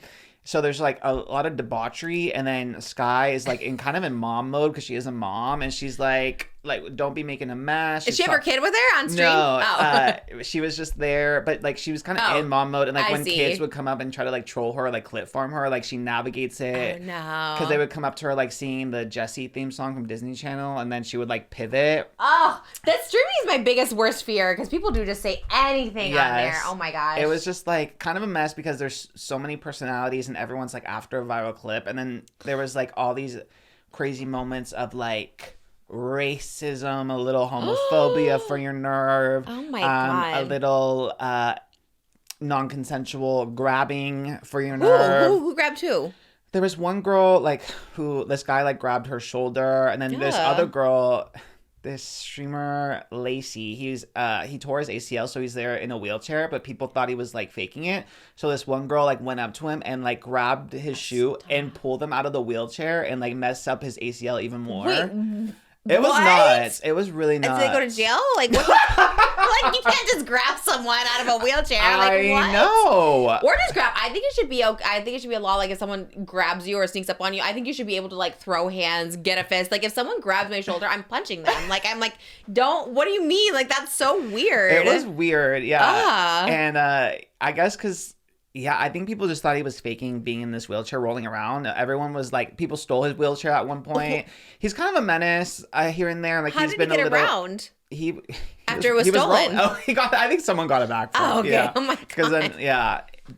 It's in a real college in Arkansas, and somehow one of the kids went and was like throwing hot sauce everywhere and like destroying the dorm room, and Skai Jackson was walking around like, no, like you guys need to like clean this up. She was trying to like rein it in. Yeah, was she an attendee or a teacher? She was an attendee, yeah. That is so random. She should have been a teacher. Like, why are you? Like, I guess just streaming, she's newer. Okay. So yeah. And who? Someone's like filming them, right? Like she has a yes, videographer. So they all pretty much like all the students also go in with a videographer or camera person that is like filming them. Wow. It's like a very interesting concept. It's actually like when I focused on the creators I liked, I thought it was so fun. But then you see like other clips of it being like insane and debaucherous, and I was like, this seems like a nightmare fever dream. Lizzo got in trouble because she snuck in Saucy Santana. And what does that mean, snuck in? Like they locked down the campus so you can't have anyone who wasn't approved come in. I guess even if you're Lizzo and Saucy Santana. Yeah. So she got in trouble with Kai Cenat for sneaking in. What did he do? Actually, Skai Jackson is the one. She was the whistleblower. She snitched that Lizzo was sneaking in Saucy Santana. Yeah, because she's, again, mom mode. She's playing by the rules. Okay. And so what happened? Was it set up or was it real? No, it was real. Well, Lizzo like really snuck Saucy Santana in, but then Kai Cenat really like got her in trouble. But how can you sneak someone in if you're live streaming? He like came in a car. I think like Lizzo's driver, whatever, came in and he was like in the trunk. Saucy like was filming a TikTok. And wait, who is Saucy Santana? Rapper. He's a rapper, internet personality. I'm sure they would have probably just let him. I don't think he's pretty famous. So what did Kai say? What was the? We said even if no one's allowed to sneak in. Basically, she got reprimanded. But what was the reprimand? What was? I think just a stern talking to. Oh. Okay, well but did Saucy stay? I think he left after he did like a little performance because Lizzo was like the music teacher. Okay, got it. Yeah, so it could have just brought in as like a special guest or something. Yeah. But shout out to Crystal Benji Chavez. I also discovered him, and he's like in the Wendy Ortiz world. I love that world. I love her. I don't know anyone around it. Yeah, I'm just discovered him, but he's so funny. Okay. Like so like himself and like sweet. Cute. And breakout star Wardrobe, who I fell in love with. He kind of is like Raven Baxter, like Raven Baxter energy. We're just like so like charismatic, so himself, so gay. Love that. Yeah, love that. Only 17, which I had no idea.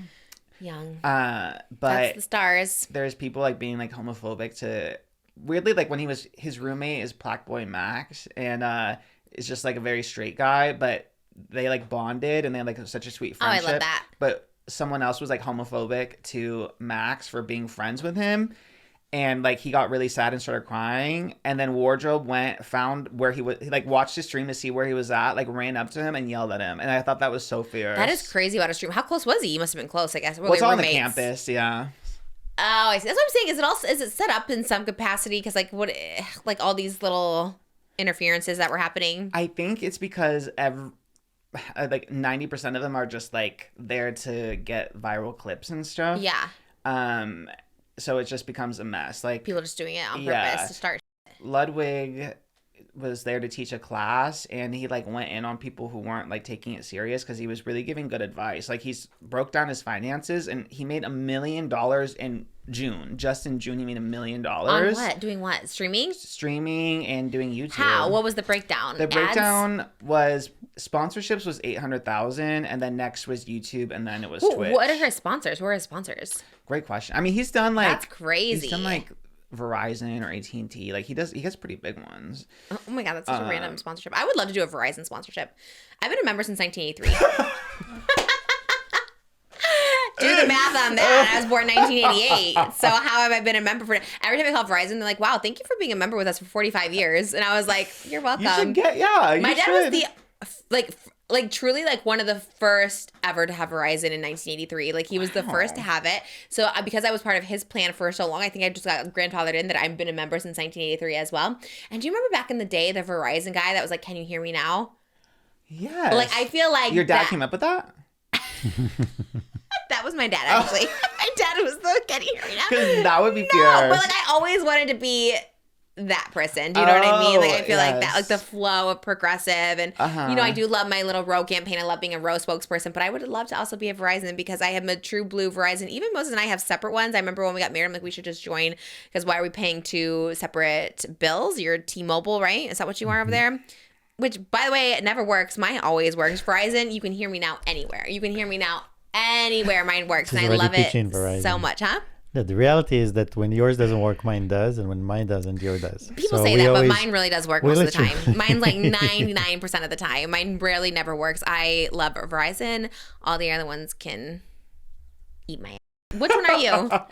AT&T. Oh, wow. Yeah. Oh, all three of us should be together, and then at any given point work. I think AT&T is the worst, no offense. But my sister has AT&T. Yeah. She's always getting dropped her calls, and I was like, this is awful. But Verizon, you are there. I would love to. That you probably make bank with Verizon. I would think. That's what Ludwig gets sponsored by?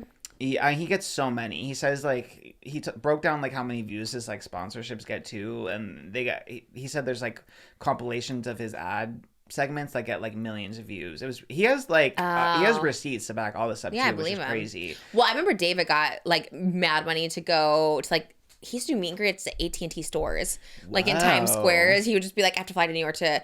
I think that's where we were going on the private jet with Hassan Piker. Like, why is he the AT&T greeter? You know what I mean? Like that's. But I'll do it. I do Verizon. That should be my next one. I manifest. I got my row.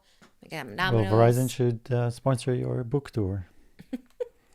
That'd be great. I use Verizon all the time. I'll go see it. Yeah, maybe that's a good one. When I'm out on a book tour, you see on the bus, on the airplane, there. Yeah. Okay, Verizon. I like that. I believe him, but damn. When never be me. Taylor Swift got married, I literally thought when they showed the banners, I thought it was a commercial for AT&T. Did it say AT&T on it? Well, it was TNT. Oh, and I thought, oh my God, they got a sponsorship for the wedding, and then that would have been everything. That would have been fierce. But they probably don't need it. They're probably so rich. Well, yes. They're probably good on that. TNT. That does kind of seem like AT&T. TNT is also Trisha and Tana. TNT. I like that.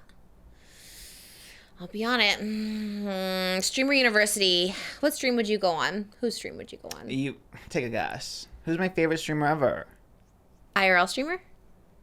Jen X Pen. Thank you, Moses. Is she an IRL streamer? No, she's not IRL. I guess Vanilla. Would be an IRL she streamer. Goes out. Yeah. Kind of scary though, because she's IRL streaming and she has like 15,000 people like watching live as she's out. Girls are scared. I get more scared for her just because I care more about women than men care about men. But so also, like, remember those ones at the pier? Those three girls and those. Valkyrie, yeah. It was like Valkyrie. Yeah, I forgot who else she was with. I think maybe Pokemon. But it's like even if you have secure, I don't know, just be careful out there streaming. But they were live streaming at the Santa Monica Pier, and there was like a group following them. Yeah, and they had to like end the stream. They're pretty big, I guess. Yeah, I guess it's just you get so many eyes on you. I guess Vanilla must have security too. I guess you have to have security if you're. I feel like you have to. In real life streaming. Yeah. Gen X Pen streams what? A little game. Yeah. Okay. What, did you ever reach out to her? A little collab? She so keeps to herself, but like I feel like she has to know the offer is out, you know, because I do talk about her all the time. I don't think she knows. It's kind of you though, like you just be saying things on here, and no one ever hears me. I have to really reach out. I feel like until I reach out, like Rachel Zegler's like, "Oh, you want me on the podcast?" It's like, "Oh." Hasn't listened to any of it, which is good. It's great, but also I feel like you need to make the. I always think that too. Right. I always think, oh, Jason Momoa's gonna see the podcast. No, you gotta like be active. You know what I mean? Maybe they'll see it.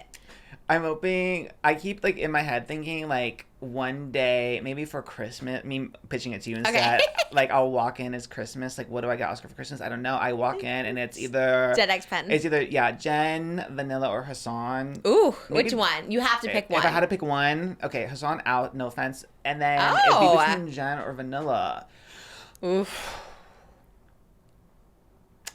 I think I picked Jen. She is a mother to me. She is a mother. Yeah, you liked her from like day one. She's like a day one OG. Mm-hmm. I don't know if I have a dream guest like that. Like if there was one person, I don't think I have a dream guest. I feel like you would say someone so like random and niche. Yeah.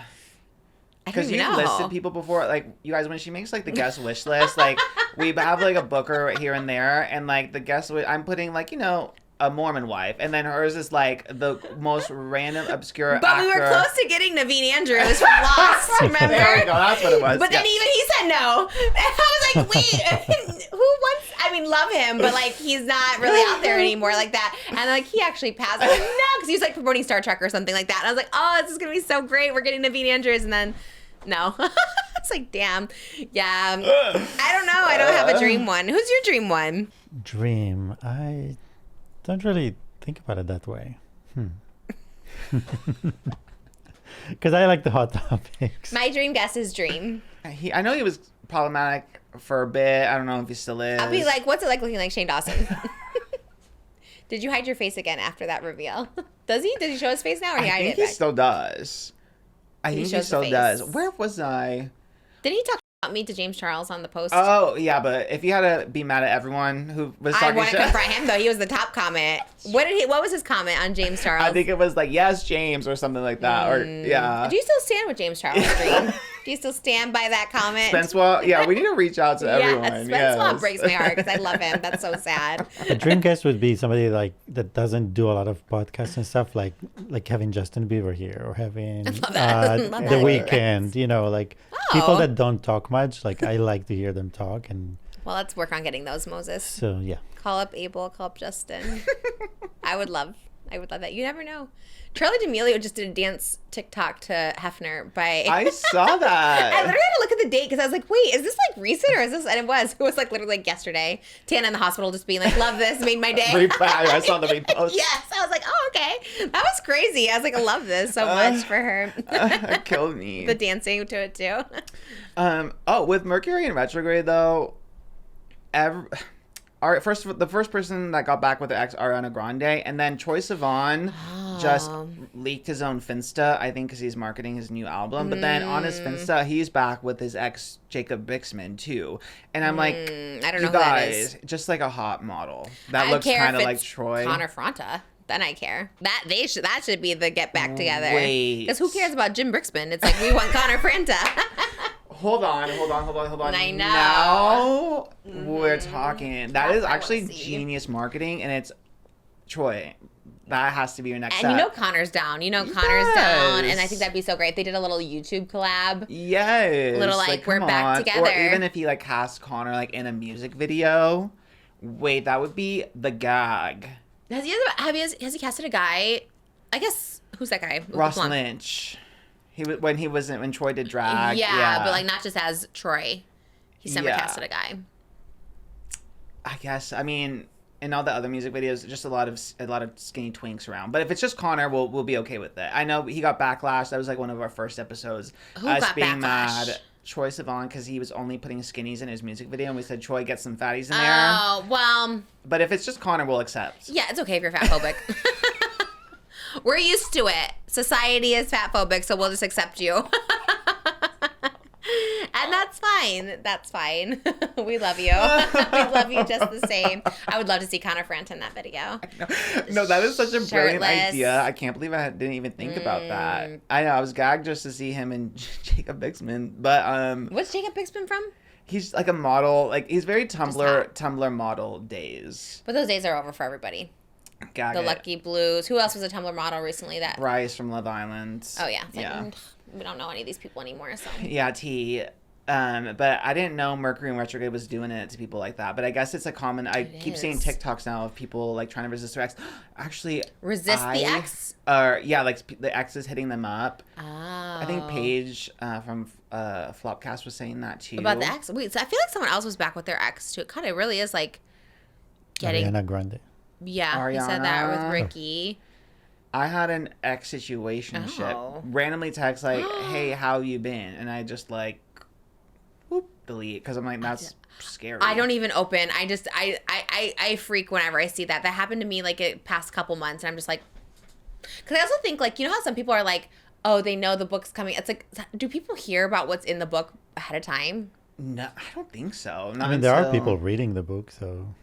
Because I swear people just pop up. Sometimes, I think I told you like a year ago, like people that popped up that I haven't heard from in like 15 years and was like, I'm scared. Maybe they just assume they'll have a bold a page in there. assumption. It is a bold But assumption. Yeah. You No, are. but when somebody is self-centered, they think. Oh no, that I know they'll that's the be- bad part about it. It's like, ugh, it's like I don't want anyone to have like that much importance in my life, but you are just literally like a third of a chapter, so it's not even a full chapter of my life. You know what I mean? There was something else. Mercury retrograde. We were just talking about. Oh, Chris Olsen blasted Yeah, his oh my ex. god, that was gonna be my transition. You're in my mind. Oh, wait, really? Yes, literally. I'm literally on that section of my. I would like him to get back with his ex Ian because I liked him a lot. So if you're gonna get back with exes, get back with them because all these guys you're dating are flops. I know. Flops. Yeah, Chris. exposed his ex Harrison Doherty for allegedly cheating on him, and he found out, damn, his 9/11 at the Olivia Dean concert. And he showed it. He was like in the box, and then he chose Olivia Dean. I was like, no. Come be the man I need. Talk to me. And finding out the worst news of your life as she's just like singing a little tune. Oh, that actually sucks so I would much. die. I would jump out of the box. To my dad. Don't jump. No, but that is wild because he was like so in love, and he's like, "This is my British Superman." He really loves the Superman trope. He always like the Clark Kent of it all. I know, but I called this. I had a bad feeling about it Why? last October. Well, because remember I was mad because I was Lex Luthor for Halloween and Darian was Superman, and then Chris Olsen was Clark Kent, and then his boyfriend, who he didn't show his head, just like the body. His boyfriend was Superman, but I'm like, those are the same character, Chris Olsen, so that doesn't work. Like, thematically. I think you were gone at Hot Topics, and I think that was in your notes, and I didn't understand it. Yes, I remember, and I remember watching and being like, this was my hottest topic, and they just like are skating right by it. I don't even get it. I'm like, it seems like a couple's costume to me. I don't know. I was pissed. I was heated. Oh, that is crazy. They kind of almost manifested that. And then after that, like, the first videos Chris was posting with them, mind you, after Ian, he said, I'm never, ever, ever going public with a relationship ever again. It is too much to have opinions about your relationship. Never doing that again. Yeah. Mind you, he is posting Halloween couples costumes with his man. Public. Doesn't show his head, but he got exposed because Harrison was posting on his Instagram him in that very costume, so people did the math like, oh, this is his man. Yeah, it was easy to find. But even after people found out who he was like pixelating Harrison's face and all his TikToks for the rest of 2025. So they were doing couples TikToks and he was pixelating his face, and I was like, "This." Let's just not post. Exactly. Let's just not post. Respect your privacy. I guess then just don't post. Then no one's gonna speculate. No one knows. No one's gonna see. No one's gonna see it. Yeah. It's like, I want to keep this a secret, you guys, because like I want to keep my relationship private. Mind you, your posting is like we see and all. The body's even weirder. It's like, okay, now we're just looking at his bod. It's like, okay, well, that's weird. And then again, mind you, Harrison is posting the same like angle, same POV, same place, same outfit, but just face unpixelated, so everyone knows. Yeah. And then in December, he finally did the hard launch. So it was a soft launch October through December. December we get the hard launch, and then they're traveling in love the past few months. Then they break up, and then Chris just finds out that he was cheating on him for quite some time, allegedly. Yeah, it was not, and like you said, it's like not like they even try to make it private. But I respect Chris for that because I need to know the tea, and I'm glad we know. I'm glad that allegedly he's a diabolical cheater because his name's Harrison? Yes. What Harrison then went to like people and was like, things should be private, like whatever. It's like, okay, cheater. In my opinion. Yeah, people reached out to Harrison for a comment, and he did give one. He said, out of respect for Chris and the relationship we shared, I'd prefer to keep matters private. I don't think it's healthy or productive for personal relationship issues to be discussed publicly, and I hope we can both move forward with kindness and respect. So that's the person.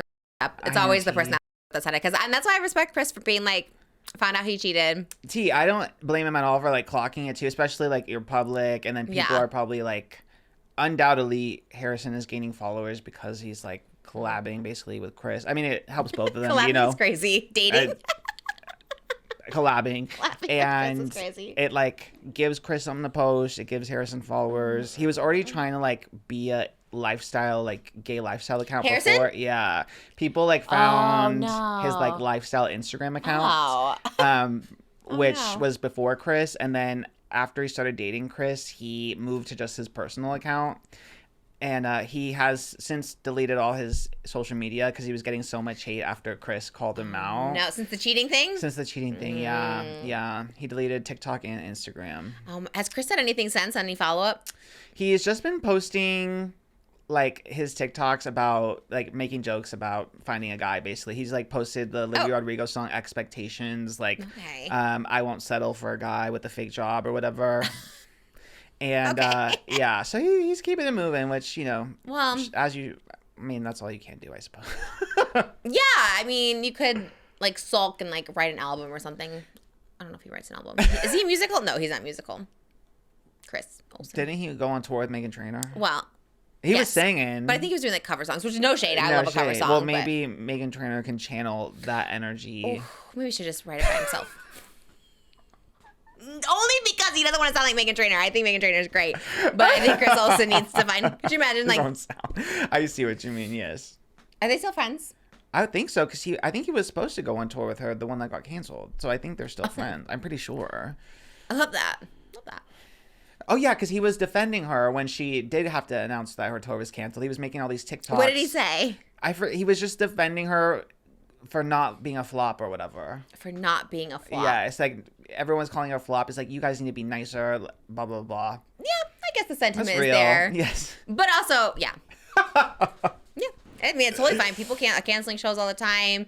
Tickets are expensive. You got to do the Madison Beer route. We're going to go $7 a ticket or something like that. Yeah. But if someone cancels a show, it's probably because tickets weren't selling, and that's okay. That's okay. It's okay to flop. I mean, Lizzo, okay to flop. a good example. Like she's back at it. She admitted that it was a flop. She admitted it wasn't what it didn't sell what she expected it to. Admitted that it affected her, but then she said, you know what? You got to keep I it moving. still like the music. I'm gonna keep it moving. Yeah. Period. All my music flopped except Song on Hayes. And guess what? You kept it moving. I kept it moving, and now Music we have a videos hit. kept coming. So Yes, we have exactly. hit with that. Pontoc Step is coming soon. It's a hit with that. It's gonna be my Korean baddie era. So sorry to Chris Olsen. But he has a book coming out, so maybe he's trying to. Oh, does he really? Yes, I think he does. Work. I think I saw that he has a memoir. I love a memoir. I love a memoir at 20. I always want to read a 20-year-old memoir because I'm like, what are we learning at 20? I'm excited to shade. hear about what's in there for sure. Me too, because I actually do think he recently did. Oh, he was promoting his book. That's what he was. I was like, I recently just saw like a story time on his TikTok, and it was like really sad, and it was about him being an alcoholic at a very young age and his family having an intervention with him. So he probably does have something to say. But the title should have leaned more into that. The title is something like, I think my therapist hates me or something like that. My therapist hates me. But it should have been more like I was an alcoholic at 17. Because then I would read it. You know what I mean? Like I was like when I saw that TikTok, Maybe I was like my therapist hates me because I was an alcoholic at 17. Well, then that therapist should be fired because like what? That's so weird. I think it should have leaned more into that, like a little pun or something about. Because I didn't know that about him, and I was like, well, now I want to read that book. Do you know what I mean?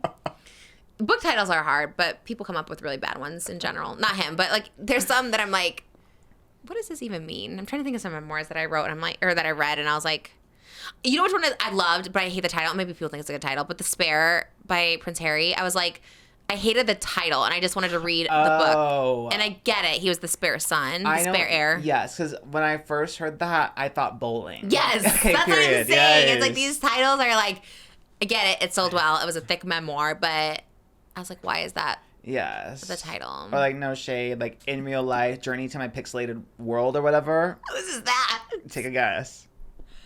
In real life. Is it a streamer? A YouTuber who came out in his book. Oh, Joey wrote a memoir? Yeah, he has like 3. No, 2. I think he has 2. He has 2 memoirs? I think so. Definitely 1, it was maybe called 2. IRL. It was like In Real Life, My Journey to a Pixelated Too much. World. So much. That's so much. Too much. Oh, I want to read his now. That's so interesting. He does have a lot of books. He has like 10 books. Yeah, okay. In Real Life, My Journey to a Pixelated Horrible World. name. Like respect, because he has like 10 books, and that's insane. He's the Chris Colfer for YouTubers, but that is like an awful title. There's so many titles he could have had. His could have been just like gay or something, because that was coming out. Like that would have been good, right? Your memoir is gonna be no shade, because every time you say something shady, you're like no shade. I was like, as you just come with something diabolical. Oh my god. There's horrible names out there, that's for sure. Too many memoirs. It's just like, yeah. Oh my god. Other TikToker dating news. Actually, really quick. Jake Shane. Not to circle back to our top segment from earlier in the show. Just Jake Shane, everything for me. There was a clip from his interview with Role Model where he was talking to his pal Tucker about like how he is having some dating woes that like.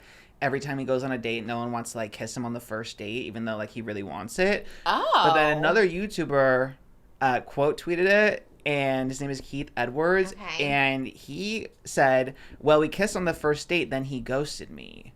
So he like clocked his teeth. Yeah. So he was trying to be cute and relatable, like no one wants to kiss me. Yes, he's trying to be like the downtrodden, kicking a little pebble. Damn, why don't any boys like me? Meanwhile, he's a heartbreaker. Oh, he kissed a ghost. He kissed Did a he and the guy reply? is hot. Like, it's like a hot YouTuber. Yeah, like tall, like muscular, handsome jawline. I see Jake Shane being a ghoster.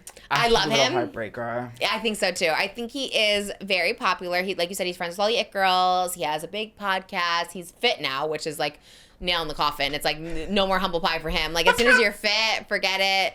So I could see that. I could see him being the ghoster, but him wanting to still be relatable, be like, no guys, want to kiss me. It's like, okay. Yeah, clocked. Yeah, and you can't even be mad at someone because, like, if you're gonna support Chris Olsen for speaking his truth, you got to support Keith Edwards for speaking his truth about Jake Shane. Is he an influencer, Keith Edwards? Yeah, he's like over 1 million followers, but he's like a political democracy commentator, so it's just not in our sphere. Yeah, I didn't know because his bio is like 1.3 million followers, subscribers, and I'm like, who? And then I saw his genre, and I was like, okay, that's why I don't know. But maybe like Jake Shane was like a little too smart for me. He's like a pop culture boy. Right. He's not really in the political world. Yeah, so maybe that has something to do with it. Or he's just a player. Yeah, T. Which I could see. Now that I saw this T, I'm like, wait, I see that for him. Kiss and ghost. Yeah, and then of course the replies were like, wow, you couldn't waterboard this information out of me, to the guy who admitted to kissing Jake Shane. I'm like, what's wrong with kissing Jake Shane, you guys? People are like, they are haters. He is a cute boy. Like, he is think cute. so too. I think he's super cute. People are so weird. I know. About their weird things. I saw that interview. I saw clips of it. Is that the one where Role Model said he wants to have a baby? Yes. But by himself? He said, Role Model said that he wants to have a daughter but be a single dad. That's so specific. Yeah, it was very specific. And then he said, well, first that pull quote happened where it's like, I want to have a daughter by myself and I want to be a single dad. And he went on to say that he thinks it would be cool to like raise a daughter by himself and kind of have her be his like mini me in a way, like have her identity be like shaped around him. So it was getting kind of weird. Yeah, but then I read the rest of the interview. Okay, it was and cold. I think he was being jokey because he was like, yeah, like I'll just pay the surrogate like with Venmo and a handshake. And I was like, oh, I think he was being silly. Got it. Because but people took it seriously. Yeah, because People magazine took just that one quote about wanting to be a single dad with a daughter, and he got so much backlash. Like everyone in the comments was like roasting him and like going in on like how weird it was. I don't know if it was, I was interested to see what you thought. Yeah. Take out the context of it being silly. Like, was just that idea weird? No, it wasn't. And a daughter, like so specific. I don't know if I necessarily. I think it's like cute when a dad wants to be like a girl dad. I think that's cute. I think it's like to. I don't know. Maybe to want to be a single dad is crazy. Like respect to single dads and single moms, or people like Perez Hilton who like realize he's not gonna have a life partner, so he's like, I'm just gonna have kids on my own. Like I like it to just kind of like want that.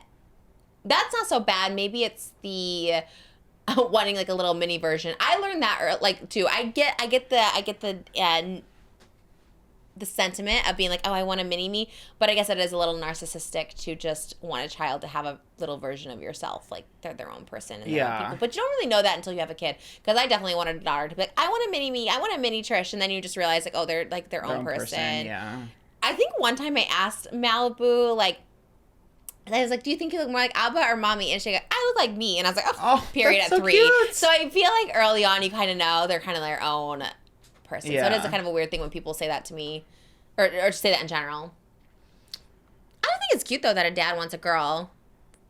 I think it's like he's too young to want to be a single dad. But I don't know. I guess like, why do you need a partner to have a kid? And I go back and forth with that, too. Because I think when I met Moses, I was like on the journey of being like, I think I'm just going to have a kid by myself. Yeah. So got the money for it. I know. It was interesting to see it get so much backlash. 'Cause I didn't think anything was like innately wrong with it, but then some of the comments, I mean, most of the backlash was from women, so I'm like, let me not speak over the queen. So I'm like, let me. Oh, really? What did they say? Like, just they thought it was creepy or what? Like, I don't know. And also, I mean, that's not. One comment was that it's, there's something fundamentally alarming in this current political landscape about the idea of actively desiring to remove women from any of the process of raising children, just reserving them for the production of them.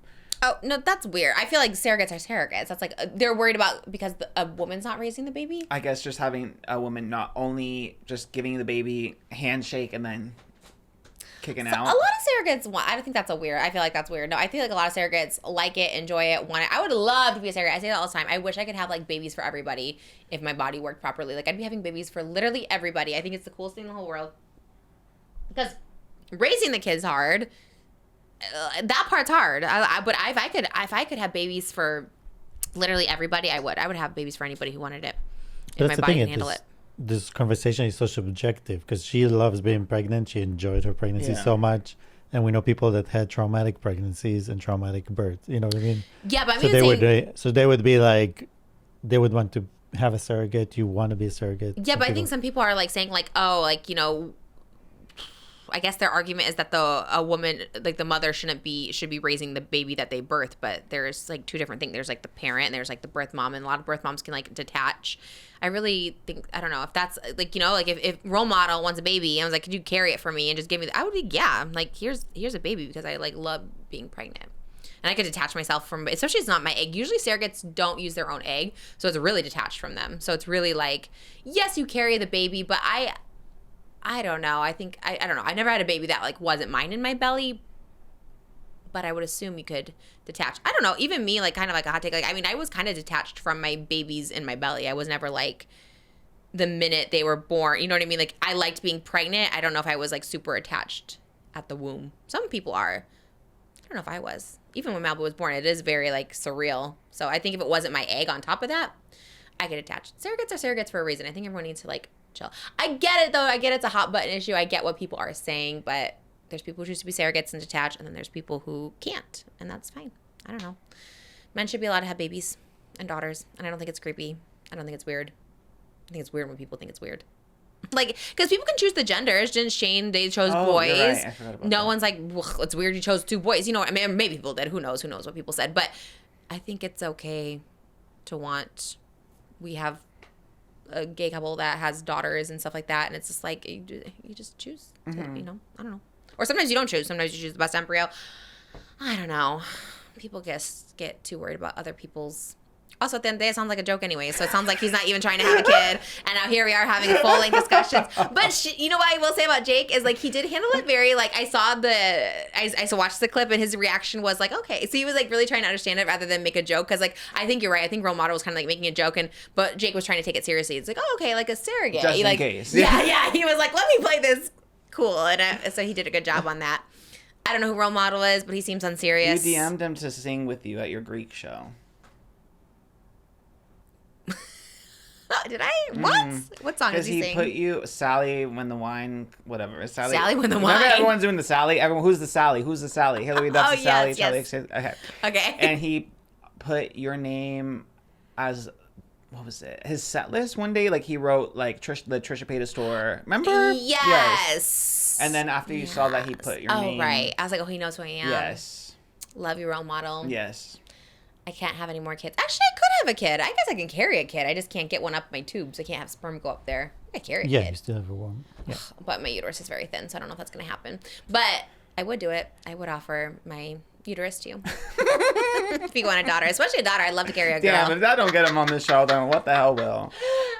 Yeah, I would love you on the show. We need some guests coming up for November and December. So if you would like to be a guest, let us know. You should take that giant Aquaman with you to Comic-Con. All I see is this huge Aquaman. That's a me bringing that to Comic-Con for Just like. carry it with One you. of the last episodes was behind me because of I was Aquaman's like, why is that birthday. there? It's so big, and it's giving those like objects in waters that people are scared of. Like, what's it called? The animatronics? Yes. The phobia? Yeah, the phobia where it's like underneath the water. Like, it looks like something that's like so scary underneath the water, and all I see is this giant Aquaman. Because it was for Aquaman's birthday, but now I'm back to displaying your book. Oh, thank you so much. Submechanophobia. Submechanophobia. I'm on that side of TikTok, and that's giving submechanophobia if it was underneath the water. The story I was obsessed with was the stars of the new Descendants movie. Did you see any of their press tour? I just saw people saying someone lost too much weight. Yeah, well, yes, that was also. I'm on that side of everyone, just like everyone's getting so skinny, but that's all I saw. Well, Kylie Control and Malia Baker, they're the stars of the new Descendants movie, and they are continuing the generational Disney Channel curse of feuding best friends or co-stars, feuding over a boy and having a big fallout. Oh no. I know. How are we in 2026 fighting over boys? Still Boys happening. And they're on a press tour promoting Descendants, and they are paired in interviews together. No. And everyone is kind of aware of their feud, like all the interviewers, and they're kind of tiptoeing around the themes of friendship in the movie because their characters are best friends. So it's a lot of, sisterhood and friendship questions. And there's this one interview that went viral where Malia is talking about how, like, loyalty is important to her. And Kylie is just sitting there, like, making faces and rolling her eyes as she's talking about loyalty, because the lore is in 2025 Kylie was dating the star of the Zombies movies. Okay. Neil Munham? No, but I forgot about him. Was he in Zombies? Yes, he was. Oh, okay. Yes. Right? Yeah. He can play you. Mila Munham can play you. I like him. It could be young Moses, I guess. Yeah. I guess I meet Moses when he's 41, but... Maybe a flashback. Flashback to when we didn't know each other. Okay, you're right. Okay, back to Oscar Isaac. But she was dating Zombies 4 actor Malachi Barton in October, and things ended up fizzling out a couple months later. And then Malachi dated her co-star in Descendants and also, like, really good friend Malia. So Malachi went from dating Kylie and then immediately went to dating Malia. Okay. And then they dated for a few months as well. And their relationship got leaked when someone took a photo of Malia and, like, Malachi holding hands, like, out on, like, a Christmas date at the farmer's market or whatever. Okay. And then that's cute. Everyone kind of put two and two together. And then Kylie and Malia had, like, a big falling out after that. And are either one of them with him now? No. Because all the comments are always like, all this over a MAGA boy. So there it is. Okay, got it. Yeah. God, that must be a very small dating pool in the Disney world. It's like high school. It's like they all just kind of date the same person. And also, like, the Zombies and Descendants, like, I guess how it all happened is they were doing, like, a joint tour. So that's when, like, Malachi and Kylie first got together, and then the betrayal. Yeah. And then as soon as Kylie found out that Malia was dating her ex-boyfriend, she, like, swiftly unfollowed them on Instagram, and the unfollow is always the T. Yeah, that's when you Unfollow is know. always the T, yeah. And this was all at the end of last year is when it all, like, went down. So they should be bonding now. It's like, this is the time now where, like, oh, he was an asshole. Like, let's bond together as friends. T. And yeah, you would think, I don't know. I'm assuming Kylie is the one that's, like, really holding on to it because, like, that was her friend. Also, she's been, like, doing interviews and stuff. Like, she did, those on the street, like, TikTok interviews. Oh, yes, love And it's those. like the one worst thing you can do to your best friend is date their ex. And then she has a song that coming out on her album this week that's talking about now there's, like, there's a boy-shaped space between us. And it's, like, obviously a song about her friendship. It's giving, what, Sabrina and Olivia? Yes, it is giving driver's that license little blonde bitch. tease. Yeah. Yes. Was that what's the lyric? I bet you're with that blonde girl. Oh, yeah. Yes. It is the generational Disney Channel crystal. Yeah. I mean, Hillary, Lindsay, Aaron Carter. Oh, my gosh, you're right. Miley, Selena, Nick Jonas. Wow. Yeah. Wow. That is crazy. Olivia, Sabrina, Joshua Bassett, and now Kylie, Malia, and Malachi. And all these What guys is are going not on? cute. I know. They need more boys over at Disney Channel, I I guess. guess that really is the team, There's right? not a lot of hot Yeah. ones. Especially those, like, musical boys, too, I think. Like, the boys that sing, I feel like they kind of get away with a lot. That's true. They get away with everything. Yeah. I do love Zombies and Descendants. I want to get in one of those movies. I do love those. The kids like them. Honestly, T, you could be, like, one of the parents, I guess, because Rita Ora Yes. Yes. I loved her in the Descendants one that she was in. I was like, I would have killed to be in that role. Any of those, I would love to be in. They are kind of your nachos, actually. Disney and singing. Yeah, the costumes, the wigs. Yeah. Honestly, like, I was, like, kind of scoffing at the concept of this movie when I saw, like, the trailer, but then I keep seeing, like, tea about their feud, and it's, like, kind of selling me on it. I'm like, oh, this kind of is. Maybe they do that on purpose. Maybe they do it so you're more intrigued. Kind of. Now I am. I'm like, oh, I I need to know who know. any of these people are. But it's funny because after all those clips went viral, now they added another cast member. Actually, the girl who plays, like, the Demi Lovato role in the new Camp Rock, she's, like, one of the actors in Descendants. So now they put the three of them together, and now they're like laughing, smiling. I feel like on the press tour. Yeah, so I think she was Disney the was element. like, girls, you got to clean it up. Like, you got to sell the Fake fantasy. it. Yeah. It's giving, like, when was it who was she dating? Demi Lovato dated one of the Jonas Brothers, and they had to sing Joe, together. yes. And they had to sing their songs on all the GMAs and all that stuff like that. Gotta fake it. You gotta sell it. I know, but damn, Disney really got to start incorporating some kind of guidance council or something to navigate the love triangle. Maybe an HR person to be like, don't date each other. Yes, you do need an HR person. You should definitely be like, you can't date each other. Yes. That's so weird. And if you do, you're fired. You'll never work at Disney again. Okay. That's what they should do. Is that how HR works in corporate? I know I'm going to get canceled for asking another corporate question. I've never had a corporate job. I don't know how it works. Can you date somebody? It depends. You can't date, like, you get in trouble if you're a senior role and you date, like, a subordinate. But if two coworkers date, you have to disclose it. Yeah, I to watch The HR. Office, so I know. Very that. Okay. Yes. You need Yes. to disclose that you're dating. So, can you date a PA at your work? I think so. Maybe not because we're not the yours. same department. Like, we're not. I'm not like But you're a a little manager. higher. I think it has to be someone has to report to me. Like, I couldn't date my straight woman manager. But Yeah. yeah. I feel But like yeah. that is like no duh, like duh, like why? I know. Yeah. But I guess people are doing that. I mean, yes, like the jumbotron of it all. Oh, yeah. Oh, was the he- Coldplay concert. Oh yeah, that is okay. So, but Disney should just not date each other while you're until the guess- movie's done being promoted. I guess so. They And should then I really guess- enforce some kind of jurisdiction or something. But Yeah. I guess that is their high school. Is the dating pool is going to be really slim. How old are they? These kids? Early 20s. Oh, okay, so they're older. Yeah, and then the girl who you said everyone's saying is skinny is MILLIE. Everyone is concerned for her losing weight. Did she lose a lot of weight, huh? They're 21.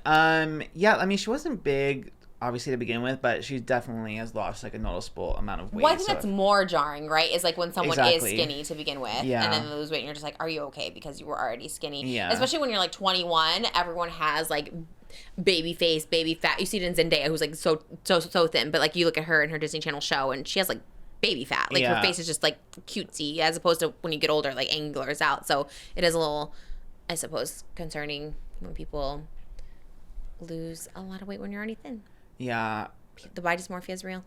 Yeah. Everyone is. Someone else too, because it was her and someone else. They're like, this person got too thin. I forgot who it was, but I mean, I see it for everybody. I think Kaya Gerber gets that a lot too now. Everyone kind of Yeah. getting the too skinny allegations. me too.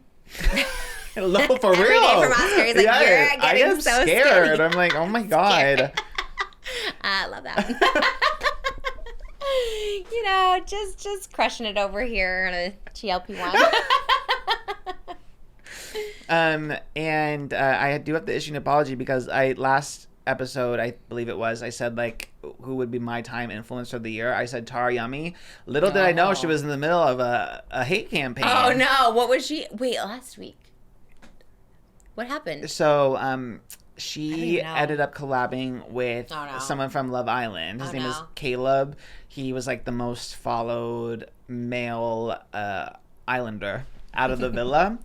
And pretty much like the same week he returned home, he was like seen partying and collabing with Tara. And Caleb said that he had actually DM'd Tarayummy like before he was on Love Island, like shooting a shot with her or whatever. Wow. And he's like, oh, she finally like responded to me now that I was on Love Island. But he meant it like, he didn't mean it in a shady way. He meant it like in a cool way that they were like friends now. Oh, right. He's like, I've been DMing you and now I get noticed. Yes. But everyone else took it like, oh, you only care because he's famous now. And So Tarayummy got hate for it. And that the male-centered yeah. allegations. And But also, like, yeah, of course, I didn't know who this person was before. he probably had like 5,000 followers. Yeah, I only care now that, of course, like, I mean, that's so you stupid. only care. So, like, everyone only cares because we know him from Love Island. Yeah, what do you Yes. mean? Like, of course, I'll be like, oh, yeah. I know, T. I didn't realize. I guess I did realize, but I forget like how much hate she gets. I was like, oh, Yeah. because, and I understand a bit of like the male-centered allegations too, because people are like, well, why doesn't she collab with like the girls from Love Island? But also, I think her demo is like more split. Like I feel think? like she does get a lot of like male, like her audience is also a lot of guys Oh, too. interesting.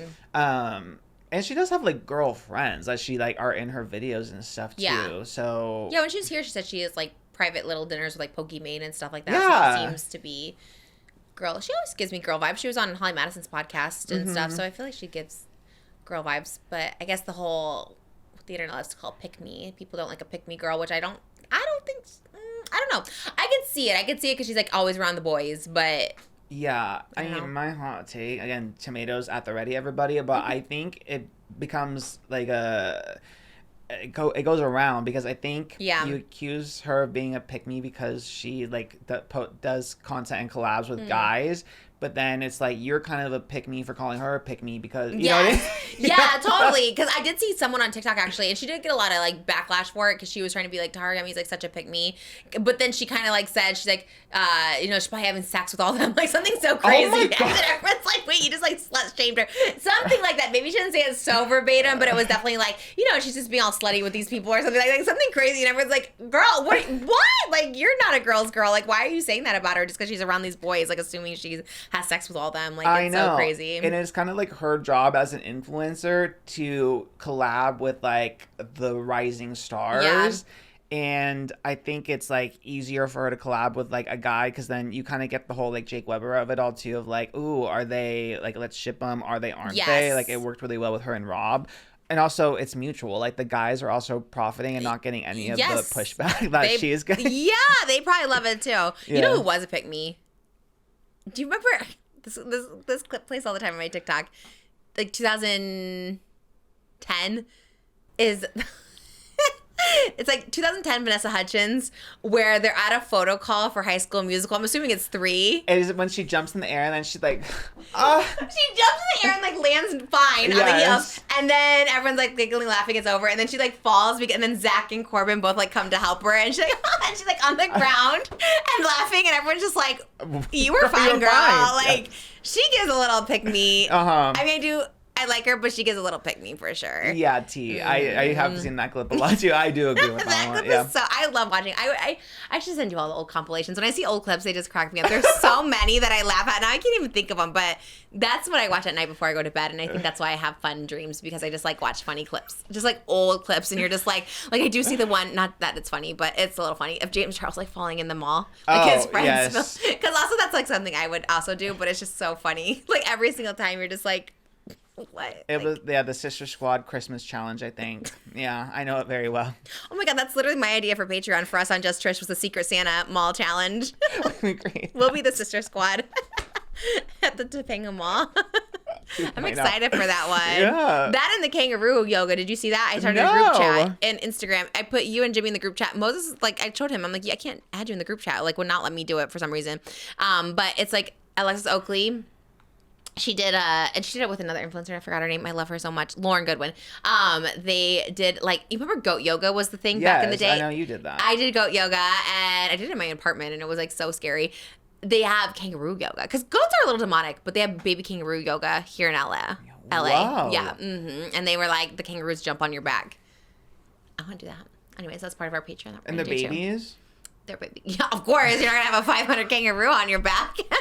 The little baby ones. And they were wild. I sent it to you in the group chat on Instagram. They were wild. I put a little rainbow so you guys know. And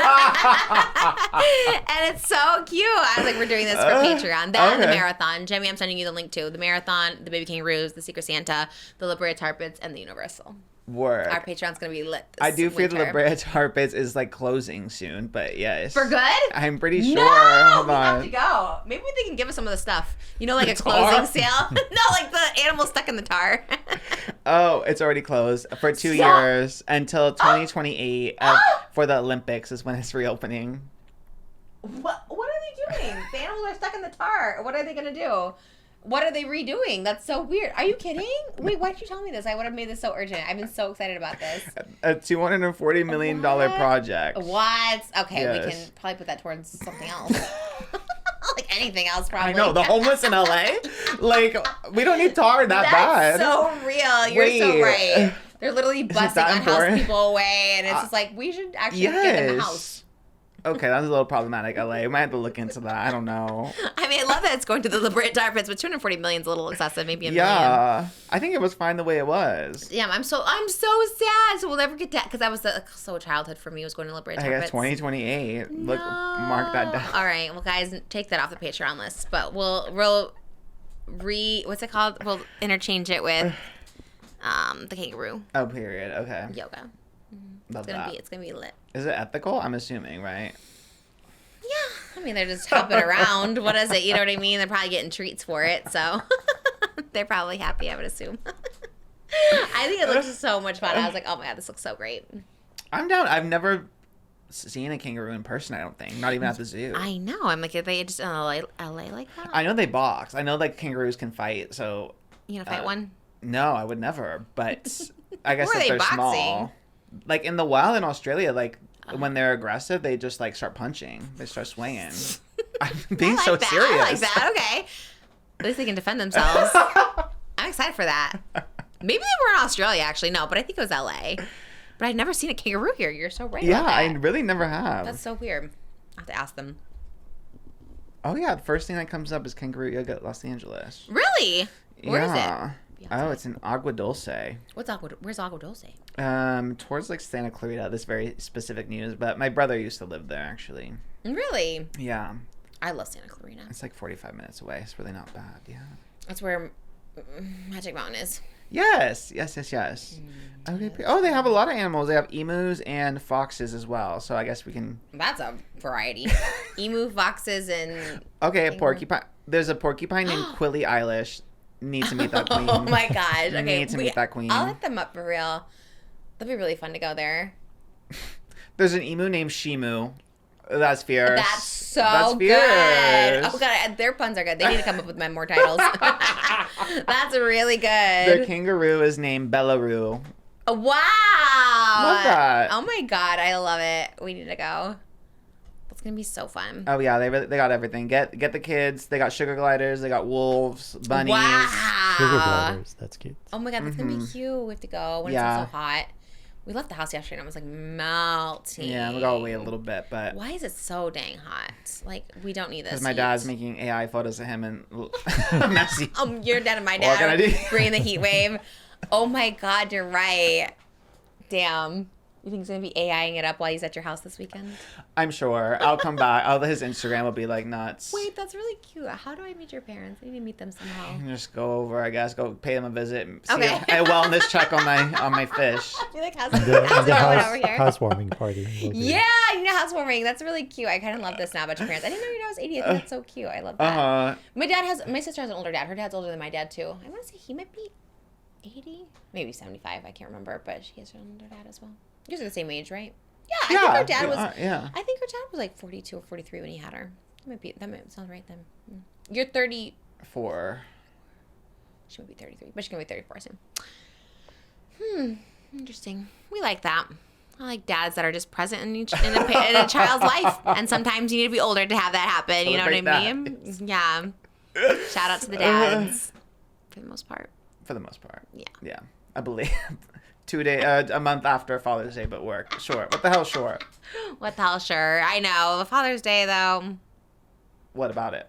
I don't know if I should be celebrating that. Anyways, the good fathers, you're doing good. Yeah, role model. Hang in there. Maybe you'll soon enough. Well, he's trying to be. He's trying People to are giving him a chance. Damn. We gotta find out if he was serious about it or not. DM him. I will. A second time, even though he left me on red the first time. But I will. You know what's at CRUMBL this week? Do you like the thin cookies at CRUMBL? I don't know if I've ever had them.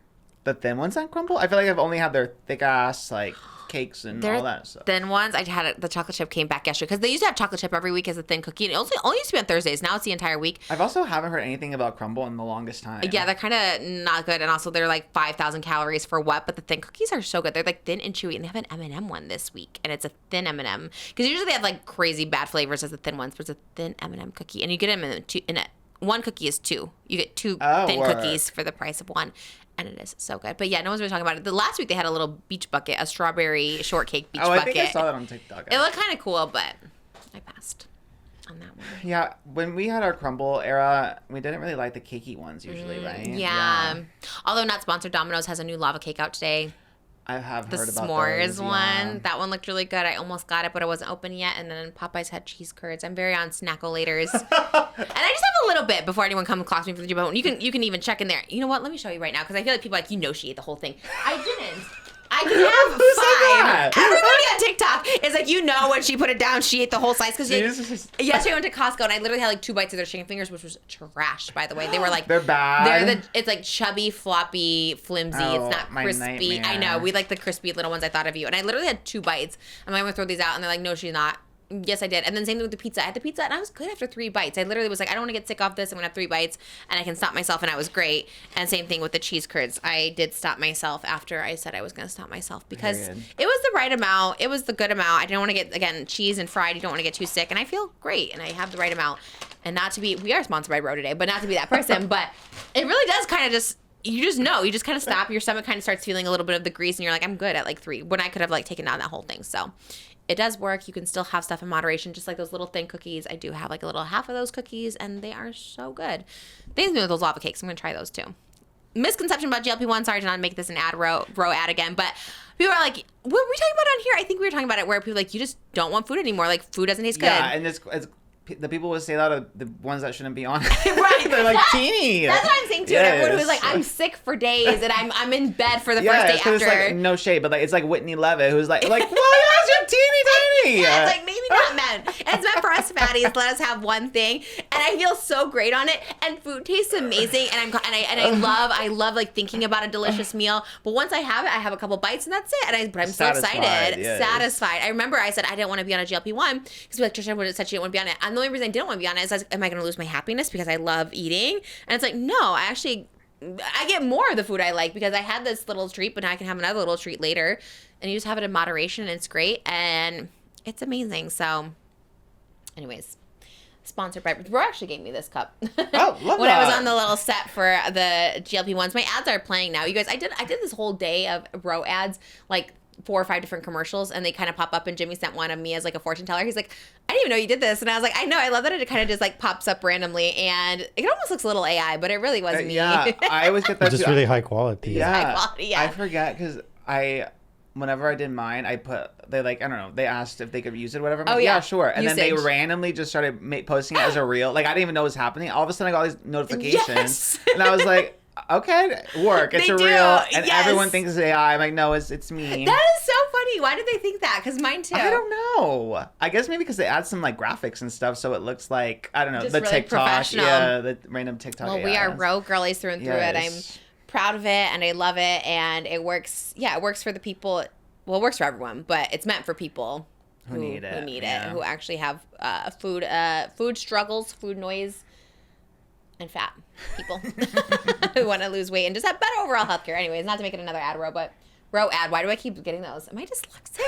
I'm always like flipping things around. I'm not kidding. Maybe I am because I'm always switching the words around. Your audiobook is all like... Oh my God, maybe. I'm doing that this week too. Oh my God, 8 hours for 5 days. 8 hours a day, That's gonna 5 be days. the dyslexia oh test, my for God. sure. Can I read it as fast as possible? I could get it done in like 2 days. I'm like, I don't need 5 days. I can just do it super, super quick. I don't know how it's gonna go, but I'll get the audiobook too. It's gonna be amazing. Well, that's our hottest topic. Yeah. Okay, we did We good. did it, yeah. We crushed. It almost feels like, I guess, because you're not going on vacation, but it feels like since I'm not going to see you for like I know over 8 days, 9 days, yeah, it's gonna be a while. And I guess I'm leaving to Atlanta, which is not really a vacation, but I'm speaking on a panel, a very business panel, which I'm very excited about. It's not even open to the public. It's just what's that called?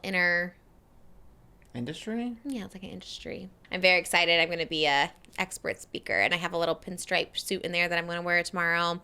So I guess because I feel like I'm going on vacation, even though I'm not. I'm only gone 17 hours, and you're going to Comic-Con. Feels like a vacation. I guess it just feels like summer vacation has started for us, and it's like, that's it. Last day of school. We crushed it, but we will see each other in 9 days. My sister will be here for Hot Topics this week, and then we'll see what happens next week. We might have a guest. Might be just Moses doing conspiracies on his own. Let's do a whole Moses episode, actually. Channel Water comes to Just Trish. It'd be Finally, great. you get your video and Channel Water. Yeah. He still doesn't mention me, even though it's Just Trish. He's like, and still single. That's it, you guys. But that's not it, because we're going to Patreon. Patreon.com/JustTrish, where we do bonus episodes. Oh, I did a whole hour-long Q&A last week. Yeah. I was really chatty last week. I had a lot to say. I know when you left because you had to go work and Moses had to go do his cooking video. So I was like left. I'm like, what am I going to do by myself? But I actually had a lot of questions. Literally in like 10 minutes, I would like put up a little Patreon. I was like, ask me questions. I got like 100 questions in like 15 minutes, which is more than it happens on Instagram. Yeah, so you guys were really popping. I was replying to comments yesterday. You guys were great. I feel like I'm really raw and authentic. It was really fun. I love just doing an hour long straight of talking. It was great. So anyways, check it out. We love you guys, and we'll see you over at the Extended Hot Topics. Have an absolutely great week. Have fun at Comic-Con. Stay safe, you. Stay safe, you. While I'm gone, everyone just stay safe and cool. Don't melt. Don't go see the Odyssey without me. My 17 hours I'm away. 4 of those hours you'll be spending watching the Odyssey. You'll be watching it on the airplane. Oh, I wish. I would love. Oh, my God. I can't wait. And we'll see you guys soon. I want to go on the airplanes that have Shake Shack. Have you seen that? No. Wait, the plane? Yes. There's an airline that serves Shake Shack. I keep seeing people be like, thank you for the Shake Shack on board. Oh, that's... We got to find out how to get it. I know. That sounds really good. Imagine the whole airplane smelling like a... Well, that's your worst fear. I don't mind when an airplane smells like food. I love Panda Express on an airplane. Like, open that up. Like, I love smelling it. It smells so good. No. What do you mean? I love it. Oh, my God. People who say that are so weird. I'm like, just get over it. Close your nose. Like, I don't know what to say. Like, just... Not on an airplane. Oh, Delta. Okay. Delta? Yeah. I think I'm flying Delta, actually. Oh, my gosh. That's so exciting. Oh, my God. Please have Shake Shack. That'd be so cool. Although, probably would be how I like it because I just like a plain burger. And then Moses won't be there to scrape off the lettuce and ketchup for me. So they did yesterday when they came Shake Shack. They came with the whole thing. And I was like, ugh, can't eat it. All right. We love you guys. Thanks for being here. And we'll see you later this week. Have fun. Have a great week. Bye.